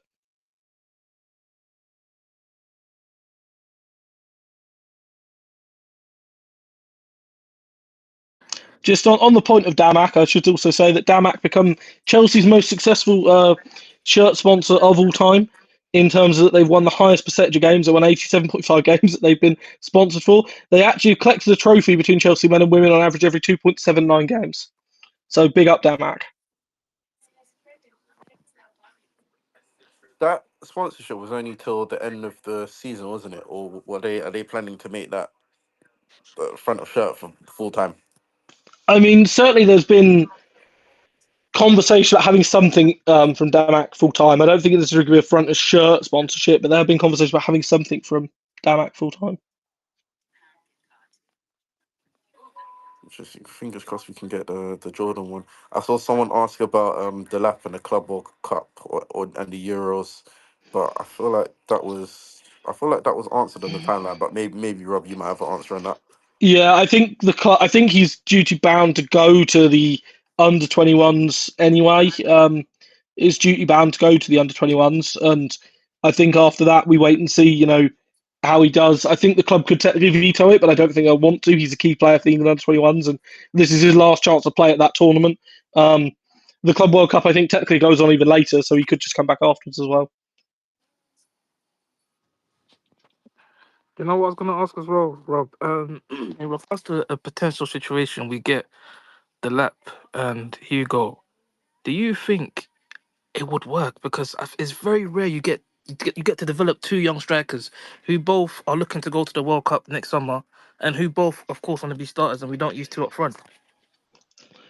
I think people forget how many games we're going to play next season and how much football's going to happen, especially if we go deep into, cup competitions. We go deep into the cups. I'm very much of the view that I think clubs will start to adopt a similar policy to Chelsea and having larger squads and having more players in there to bolster it, because simply you're going to need them due to the amount of football that's being played. Personally, I don't think it's any problem to have a couple of really good strikers. The best Chelsea sides in history and the best Chelsea teams that I, remember are ones where you've looked at it and you've had at least two, more most of the time, more often than not three, really credible options up front that you look at and think, yes, if X isn't available, Y can come straight in. You've also obviously got the AFCON, I think, next year, which is in January, which means Jackson will be off to that with Senegal. But I do think that you're looking at some of the other, some other sort of options in there. I do think that you need these multiple strikers in there. And yeah, just again, Drogba. That year we had Costa, Remy, and Drogba. That was never a bad thing because you had three strikers that were all very, very different, very different things. I think Ekatike and Delap and Jackson all offer very different things.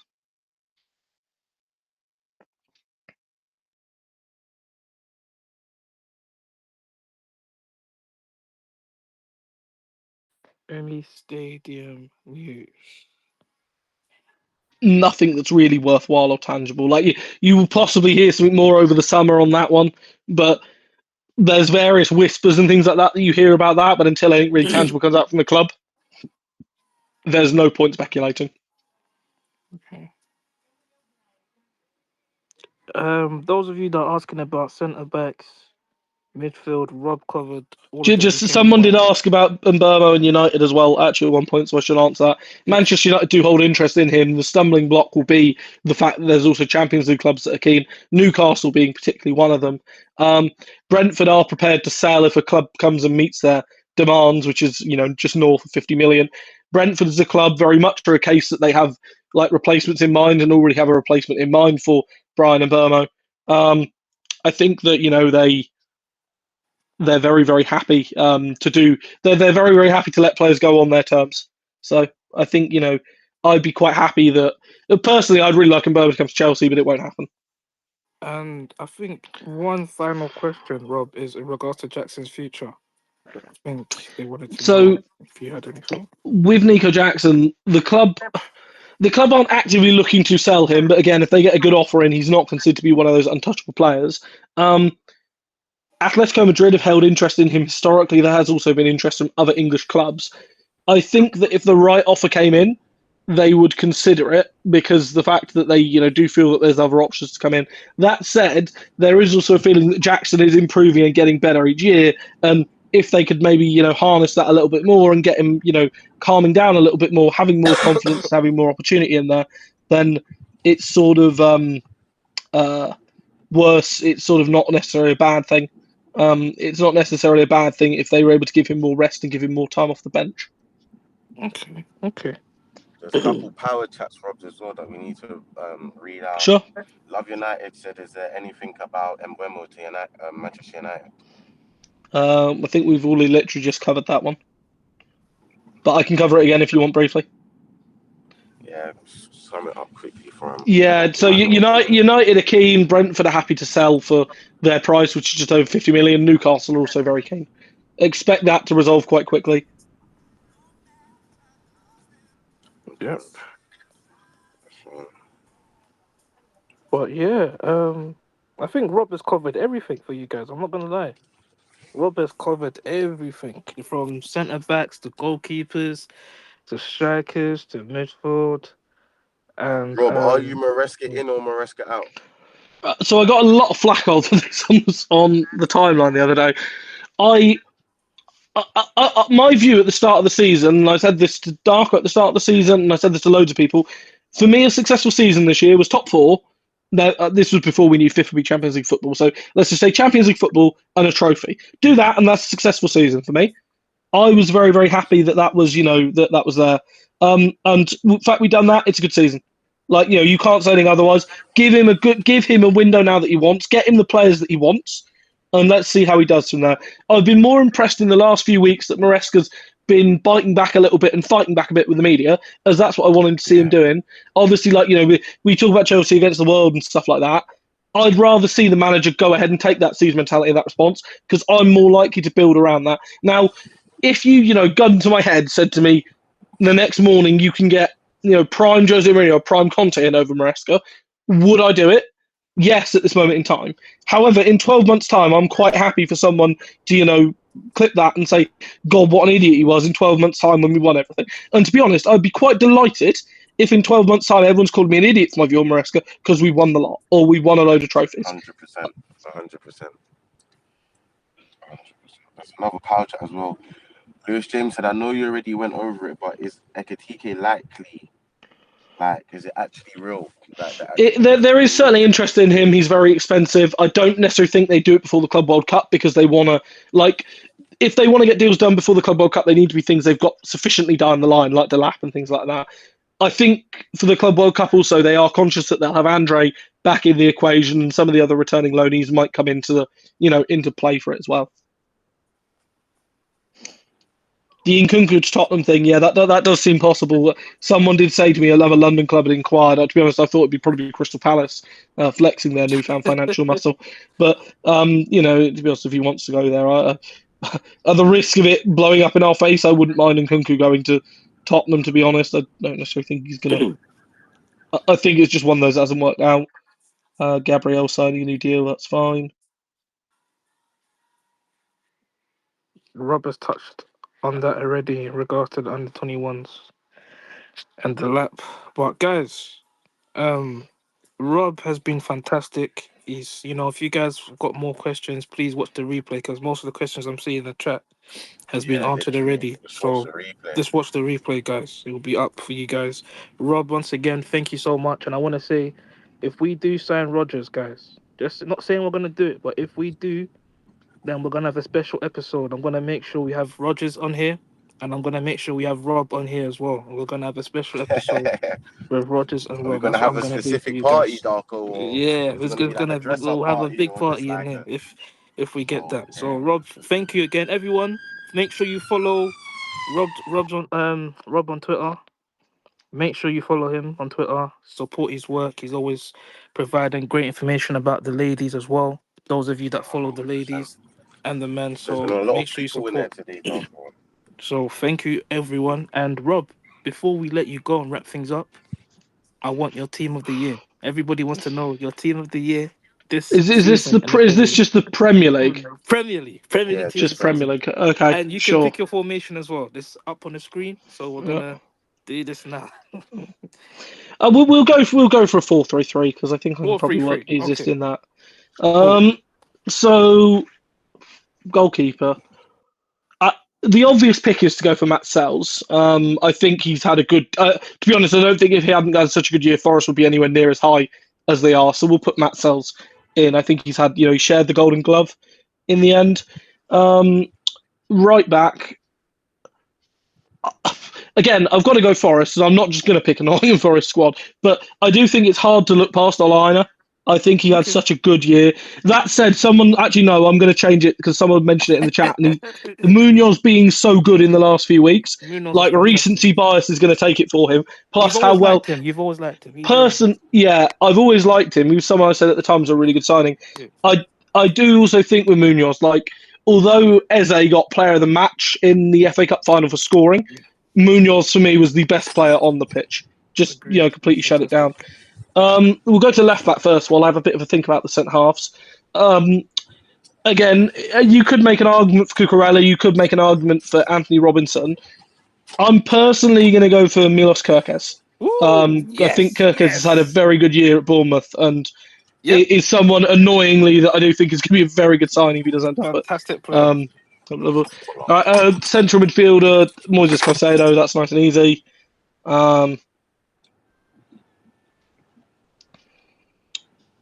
Partnering him. It's whether I go for. I mean, let's go for. I'm going to put Gravenberch in. It could have been either him or Alexis McAllister. I do think they've both been fantastic. And then coming on to the final option. People saying about Cucurella, the reason why I'm not picking Cucurella is just to not get loads of bias for Chelsea. I think he's done really, really well, but I do think that he's not necessarily getting as Rob, much. don't let the much chat influence yeah. you, Oh no, brother. I know, I know, I Replay. know. Don't look at the chat, Rob. Do Let's not look put at the let's put Salah. I'll put Salah on the right hand side because that's nice and easy. And then Alex Isak up front because they're nice and easy.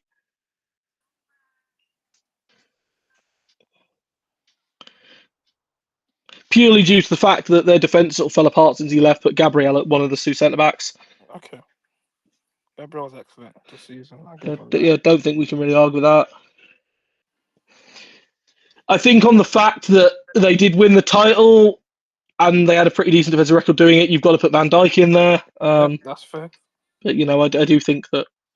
I think given someone mentions Milenkovic in there, I did consider Milenkovic, but because the fact I've put Sels in there, I do think that Milenkovic had some good games. But I think Sels saved them more. Someone mentioned Nkunku wins the Rob, award for best. what do you actually think of Hoyson, Rob? I think Hoyson's a good player. I think he's Hoyson to me is one of those players that people talk about the modern centre back and they talk about the passer. Personally, I'm very much of a case. I don't really care if my centre half can pass it really prettily. I just want someone that can actually smash people. And he's going to sort of get. I'm very much a case. I like the good old modern. I don't really agree with the term the modern defender. I like give me a good old Millie Bright Old any school. day over that sort of player. And this is why also I like Milenkovic. Milenkovic to me is that sort of. Someone mentions Brexit football. Yeah, proper. At the end of the day, we survived for long enough with about centre halves needing to pass it, and I'd be. It goes back to the points of the late Brian Clough. What Brian Clough used to say: what do your centre halves do? Keep it out of the goal and pass it to the players that can do something. Coming on to the let's put Morgan Rogers in on the left hand side because we like a bit of Morgan Rogers propaganda here. Ooh. Like I'll give the honourable mention, and Burma would have gone in on the right hand side, I'm but I shocked, can't you know. overlook I'm shocked Salah. you picked Rogers, Rob. I'm shocked you picked I Rogers. can't overlook Salah. The thing is because he's not played on the left. Yeah. Like if we were saying players out of position, but I'm trying to pick something that looks moderately coherent, which is Okay. why I haven't just picked like a whole load of centre backs. Why I didn't just pick an extra, 3 centre backs, etc. Even though you could put Milenkovic in at centre back if you wanted. Mugu centre mid. The final centre mid. It's tough. This because you know what? Can we put a poll in the chat? I'm gonna give chat a chance to decide Okay. between the 3 final women. So put the options of Gibbs White in.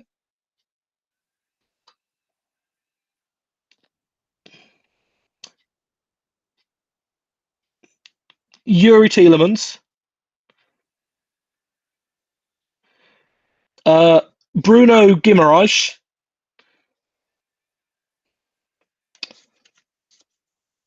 or Bruno Fernandes. Oh. Someone mentioning Joao Gomez. I actually think again he's had a decent season at Yeah. Wolves. So This is a hard one though, you know. Bruno and like Guimaraes, Bruno the Fernandes. reason I put Bruno Fernandes in there is realistic. If Bruno Fernandes had not been there, Manchester United would have been relegated. Now, do you know how mad that is to say? And like considering the age that I've grown up in and the era that I've grown up in, the fact you've had a realistic season where Manchester United could have been relegated if Bruno Fernandes hadn't That's dragged them actually out of the true. holes. That's actually true, you know. It's uncomfortable. It's a nuts thing. I said this to someone else. Like we've all kind of forgotten this season how nuts it is that 2 of the teams that are in the traditional top 6 could easily, up until the final few weeks, have been in a relegation battle if you'd had a team take a decent bet. If you'd have had I think it was the 2021-22 relegation battle. On the final weekend of the season, Manchester United would have needed to win, and Tottenham would have needed to win in order to avoid being relegated because of how we were in. Right, let's see how the poll's going. It's very close, man. One vote. Oh.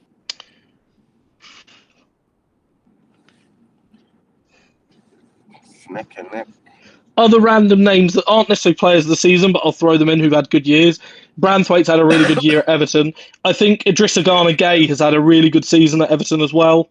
At Brighton Brighton, when he has played, Kaoru Mitoma has been very, very good. But again, he's been injured far too much this season. Really to sort of really kick on. Balaba's been really good, but sadly isn't the sort of player that gets into team of the seasons. Jacob Murphy, I'm really disappointed he's not actually got an England call up at this moment in time. I'd have called him up ahead of other players at this moment in time. Chris Wood's had a really good year at Nottingham Forest, and again delighted for him because he is a very decent player. Gini Rutter, I actually think Gini Rutter will really kick on next season at Brighton. He hasn't really got the numbers this year, but Brighton look a much better side when he's there. Mateus Cunha's had a good year. Just a shame that he's off to Manchester United to be the next big flop. I do think that to be honest, Bruno Fernandes going in it, I'm not necessarily against that because it is kind of nuts that you look at an idea, you think about a Manchester United team. Bear in mind the era that I've grown up in, the biggest teams in England have been, Chelsea, Manchester United, Arsenal, Liverpool, etc. It is like I was disappointed a few years ago when Chelsea, had a season where by game week 31 we were talking about relegation. With Manchester United's case, they were that close, where up until that game week, realistically, if a team had put a better fight on, the only reason they weren't in a bigger relegation battle was there were 3 teams that were worse than them. not due to them being, that bad. Now, obviously, I think they finished 15th in the end, but like that's still kind of nuts that you're looking at that and saying that's the thing. People saying stop talking about United. I mean, this is what you all wanted. You wanted to be the stars. You got your new ownership in. You got Jim Ratcliffe in. You've got everything you wanted. People talk about Spurs. Spurs have won a European trophy. I mean, I It's will say uncomfortable. it. It's I uncomfortable. will say Press it. it's Press it, bro. hilarious. Press It is it. hilarious that Tottenham Hotspur, I think, are the only club on earth that could actually decide to simulate the experiment. Would you rather finish 17th than finish, win a United are a European trophy relegation or team. get They need to top four? accept it. You guys are a relegation. You guys are a relegation. You're relegation battling with the worst three teams that's come to the Premier League. It's just I'm Like, sorry. I'll be honest this year in terms of the relegated teams. Like, okay, Southampton, absolutely dreadful all season. Just dreadful from minute one. We're never going to stay up. I felt sorry for Ipswich this year because it was a team of players that I've watched before in League One and a few guests in there. They gave it, there wasn't a game this season you look at Ipswich and think they didn't give their absolute all in that game. They just weren't good enough. That's fine at the end of the day if you're not good enough and you go down. Leicester, like, I think the biggest accolade to Steve Cooper is the fact he had them outside the relegation zone for a little while. Like, that's the biggest, boon to his career since leaving Leicester because of how poor they've been since then. Van Nistelrooy's obviously come in and been, abject, let's be honest. I'm amazed he hasn't been sacked yet. I do feel a bit sorry for Jamie Vardy because he's a phenomenal footballer and he deserved a better end to his Leicester career than Is being there any relegated news again. on Vardy on where he's going next, Rob? I don't know. To be honest, there's part of me that would really like him say he'll go back to Fleetwood Town and go back and just turn back and go back to Fleetwood for a year, do a year in Fleetwood, then do a year at Halifax and end his career that way. The real cynic in me says he's nailed on to join a Birmingham or a Wrexham or whatever. But, I think that's my underrated team of the season. Oh, this is its own bloody clusterfuck. All right. Let's keep the 4-3-3. So the goalkeeper, I think he made the most saves in the league, and he's actually off to Bayer Leverkusen now in Mark Flecken. Like, I think Flecken had a tough first year at Brentford, but has really kicked on this season and won them a lot more points than he hasn't. You know what? For left back in this one, I'm gonna exercise. I'll put Cucurella in that equation in there. I don't necessarily think he's underrated, but I just want to stick him in a team of the season. Verbruggen is one of those goalkeepers I've watched so many times now, and every time I watch him, I fail to see what any of the appeal. He gets linked to loads of teams. It's like the chap who's at Leeds, Ilian Meslier, who used to get linked to Oh Bayern my Munich and Chelsea and goodness, stuff like. he's Like, what is it? terrible. He must have the greatest agent in the world. Right back, actually, yeah, someone said it there. Tino Livramento. Done fantastically well at right back, and then has played really well at left back as well. This is one of the ones where it's one of the ones that got away for Chelsea. I really like Tino Livramento. I think he's done really, really well. Let's keep Serious looking. player. Yeah, really, really, really good player. I think you've got to probably put in. I think Yuri Telemans probably has to go somewhere in here because I was going to put him in there. I think people forget how good Yuri Telemans Ooh. actually is, and he's really kicked Rob, on. Rob, this is random. What's your thoughts on Lacroix from Palace? He was going to go. He was going to be one of the two centre backs. I think he's had a very good season. I think I like it. more attention has been given to Gurhey, but I think he's had a very, very good season. Maxence Lacroix. Zabani to partner Lacroix.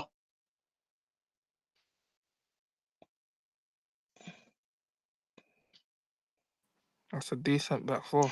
See, people are saying people like Dan Burn. I don't necessarily think that. I think Dan Burn's perfectly rated as he is. He's a good, solid centre half, living the dream at his boyhood club.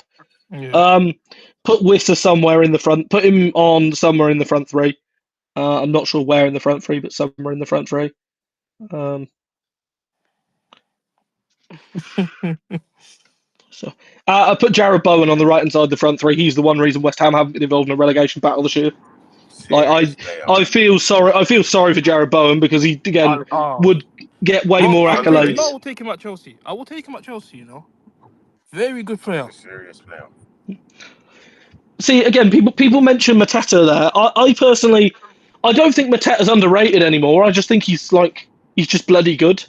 Yeah. I mean, can you really put him in for just being like that? I don't think Chris Wood is underrated. Someone's put a phenomenal shout actually in there. Elliot Anderson in there. He's been very good. very, very good. And I got to say real credit to the guy because he had to, Tuchel might need move to to a have a look club at he them. didn't want. Yeah, he had to move to a club he didn't necessarily want to move to in order to help out with FFP stuff. And rather than complain he's kicked on. Someone mentions Christian Norgard. I mean, I'd like to put Norgard in. I've already got one Brentford player in, which means I can't really put two in. But Norgard's a phenomenal footballer, one of the most underrated players in the Prem, which probably does qualify him for this, but he's been injured too much this season. Damsgaard as well. Damsgaard again is another, Damsgaard is yeah. quality. That's Damsgaard, everyone's guy. again, I'm Damsgaard. not sure if that's underrated, though, because I think Damsgaard's Yeah, just brilliant. Like, I mean, he's Yeah. just really settled really well. Yeah, put Damsgaard in, because I think he's done really, really well. I've also tried not here where possible to not pick players from, the top The top 5 or the six. top Yeah. 6 where possible. To the point I may end up changing the left back as well, to try and to remove Cucurella from the equation. Innerman and Dye. Let's see again, like people like Wharton and stuff like that. I wouldn't necessarily complain. Like I wouldn't say they're underrated. I wouldn't say they're underrated. I'd just say, like everyone rates Adam Wharton really highly. I don't know anyone that doesn't rate Adam Wharton. Like I don't see anyone who doesn't Love rate. Wharton. Yeah, Wharton's very good. Yeah. Well, it's got nothing to do with that. Let me just have a quick look at something and see how many goals he scored this season.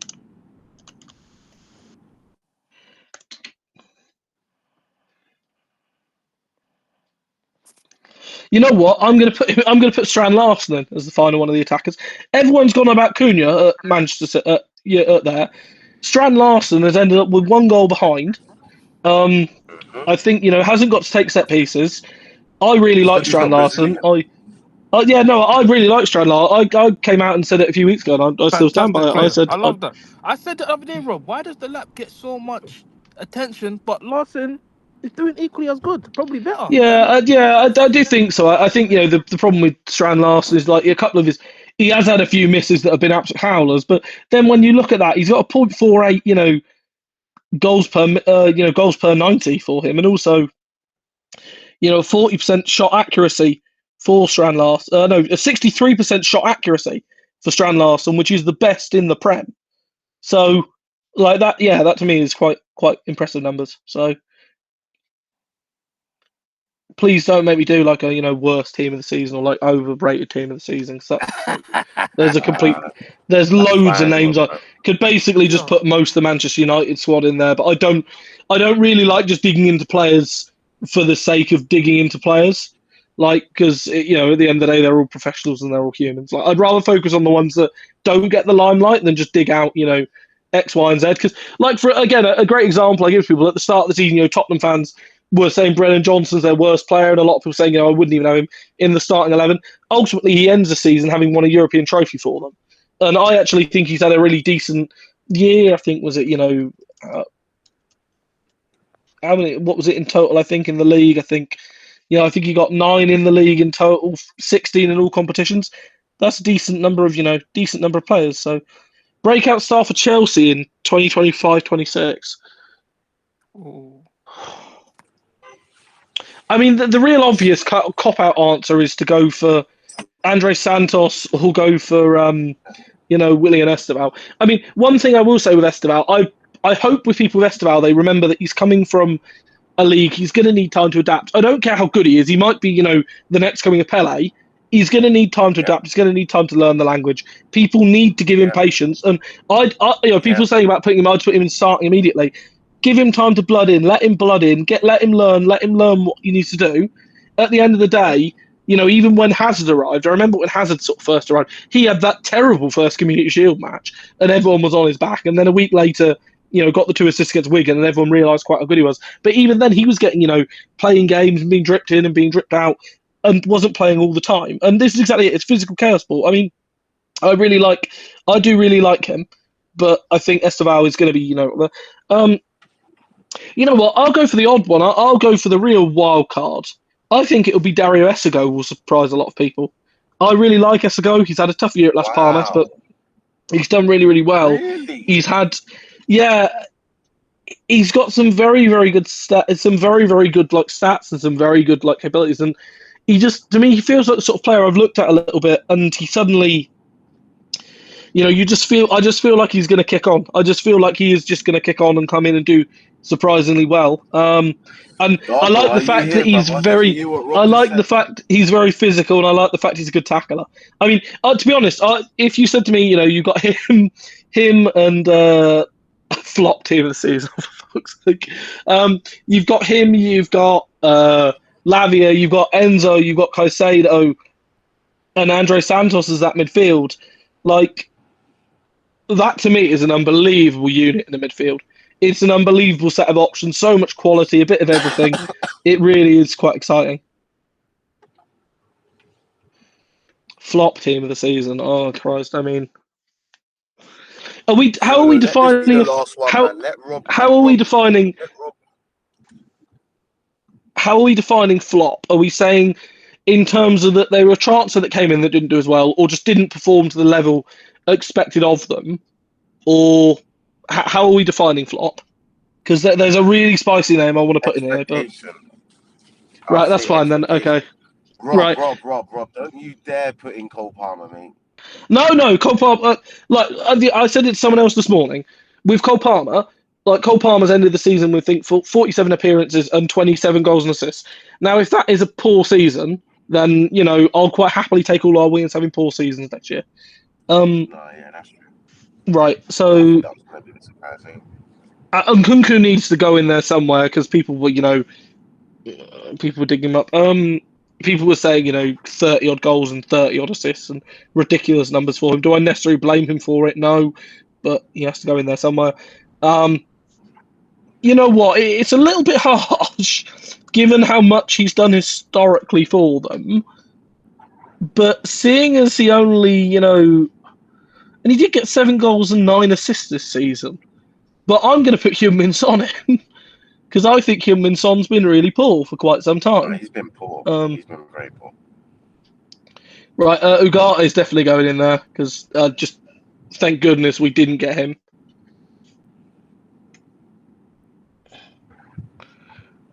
The thing is, I'm putting Son in based on the expectation that I have of Heung-min Son. Like, my expectation of Heung-min Son is so much higher than what he's done this season. Right, Martin Odegaard. Like, the way Arsenal fans talk about Martin Odegaard, I think he is a phenomenal footballer. But fact is, he hasn't shown it this season. 3 goals and 8 assists for a player that, has played a lot of minutes. It isn't really good enough. I just don't think he's hit. You'll talk about the level that you're expecting him to hit. I don't think he's hit it. Personally, I don't think Calafiore has been that much of a flop. I think he's been injured a lot this season, but I don't think he's flopped in there. I mean, you could put Kusanov in, although I don't really blame Kusanov for Manchester City struggling as much this season. Actually, I'll put in Ruben Dias in there, partly due to the fact that every time Manchester City have lost, he's whinged. It's never been his. It's always been someone else's fault. That pisses me off. Take some responsibility as a player. Foden can go somewhere in there. He has disappointed. I think you've probably got to put Malo Gusto in at right back, considering that he hasn't kicked on.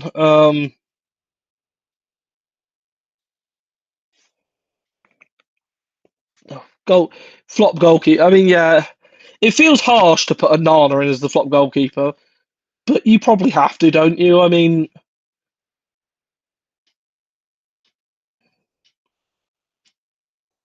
no, the reason it feels harsh because it's like just kicking a puppy while it's down. Like it's not, it's not positive, but it feels harsh. Right, one of the not so much a flop in that I didn't expect anything of him, but get Wout Faes in there.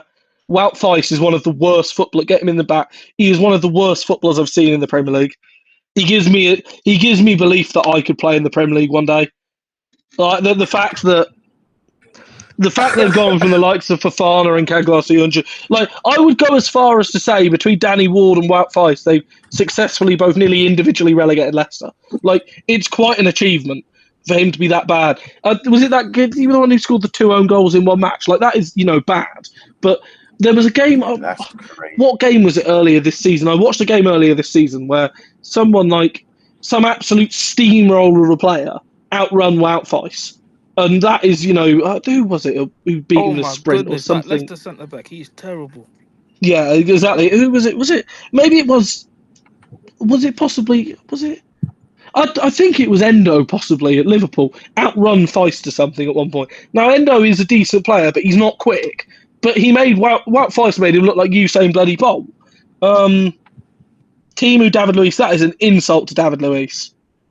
Do not compare Wout Feist to David Luiz. David Luiz was a good player. Complete nuts at times, but like compared to Wout Feist, David Luiz is bloody Paolo Maldini. Udogi, that. Yeah, Udogi could go in there, to be honest.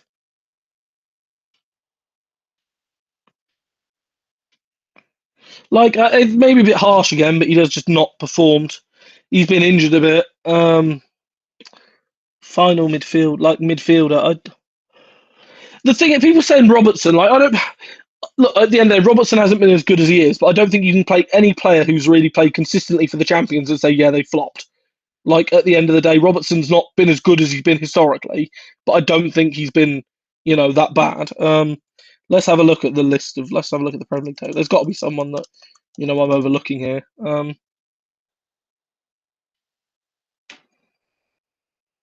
Lucas Paquetá or Mohamed Kudus, whoever you fancy between the two of them. Actually, we'll go for Kudus just for the fact his agent runs his mouth a lot.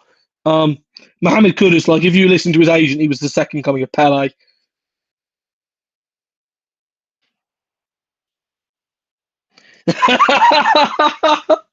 In that case, it can be Paqueta then.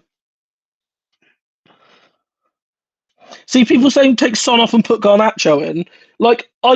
Garnacho isn't a flop to me. Garnacho's just done what I expected. Very little of him. Like, it's not as if all these players here are players that I look at and think you could do more, with the exception of Wout Faes, who's just terrible.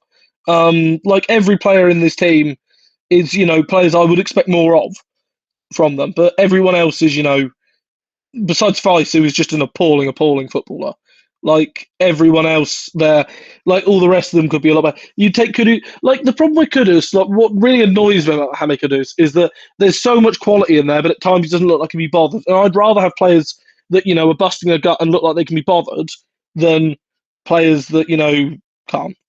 So anyway, you can have your rant about Ghana now if you like.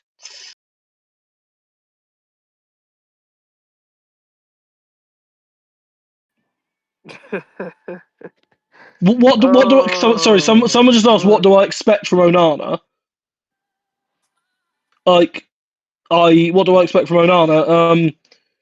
Like my basic demand from any goalkeeper is not to throw, actually to look better than a large pole in the net, and I don't think that he's achieved that this season. At the same time, the way people talk about Onana, like considering he cost 50 odd million, and I remember people saying, "Oh, he's going to be resurgent under Amorim, and he's going to do this under Amorim." No, he isn't. He looks equally as bad. He looks even worse.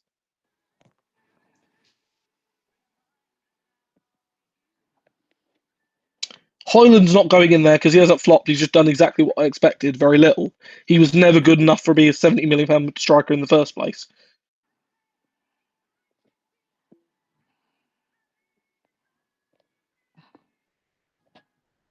James Maddison could have made it in there, but he, Maddison gets the lucky benefit of being injured at a key time in the season where I can't really just kick him while he's down, but he could easily replace, Heung-min Son. Neto's not there. I mean, I personally don't.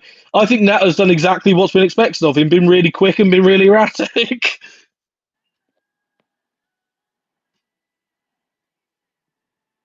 I'm so surprised Hoyland's not in there. But, right, honestly, with Hoyland, what more did you expect from Rasmus Hoyland this season? What more did you expect from him? Because I'm picking this on players that I think have flopped. Yeah, Can you players tell that me a are actually good legitimate footballers, reason? apart from the Leicester centre back. Can you tell me a legitimate reason? Last year, Hoyland got 10 goals and 2 assists in 30 appearances. This year, he's got 4 goals in 32 in the Premier League, and then 16, 15 in the Europa League. So he's roughly got the same amount of goals again, tally-wise, and in terms of appearances. Can you tell me why he's done anything? People saying he's a Manchester United 9. I mean, Mason Mount's currently in Manchester United number 7. He's doing exactly what I expect of him. Nunes is just doing what I expect of Darwin Nunes, which is make me feel tremendously better about my own finishing ability. But yeah, I mean, I just think a lot of them are, aren't great. I mean, Ugarte.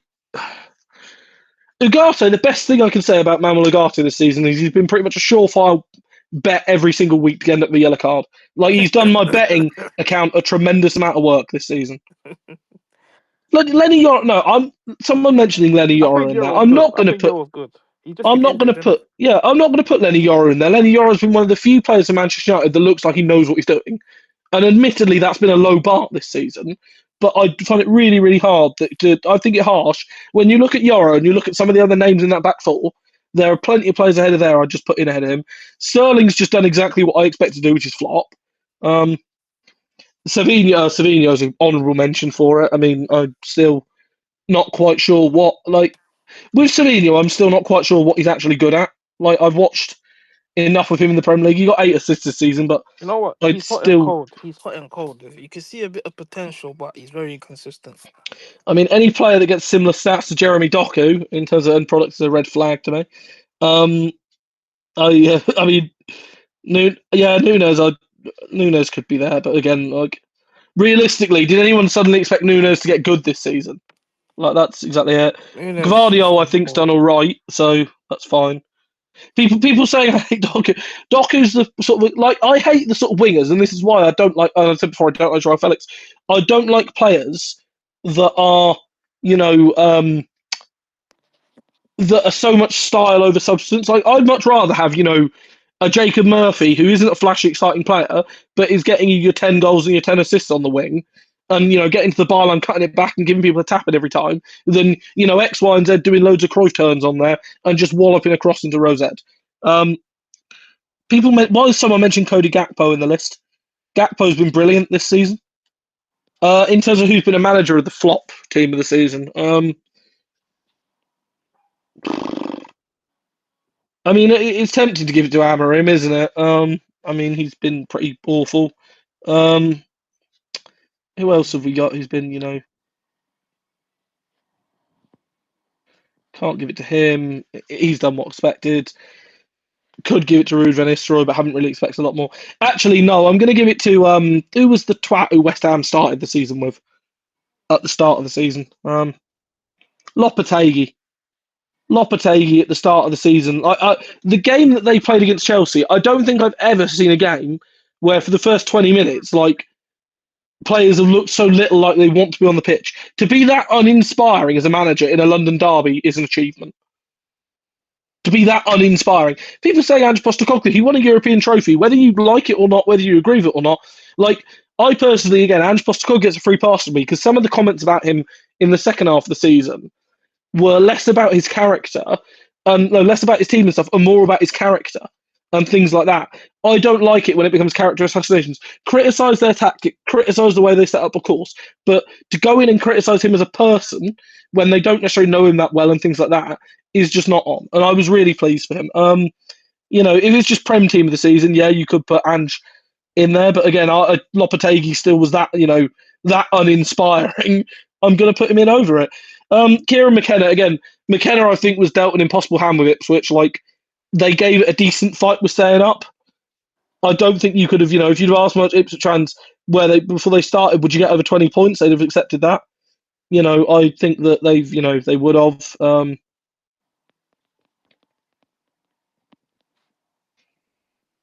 Get rid of that one. That's fine.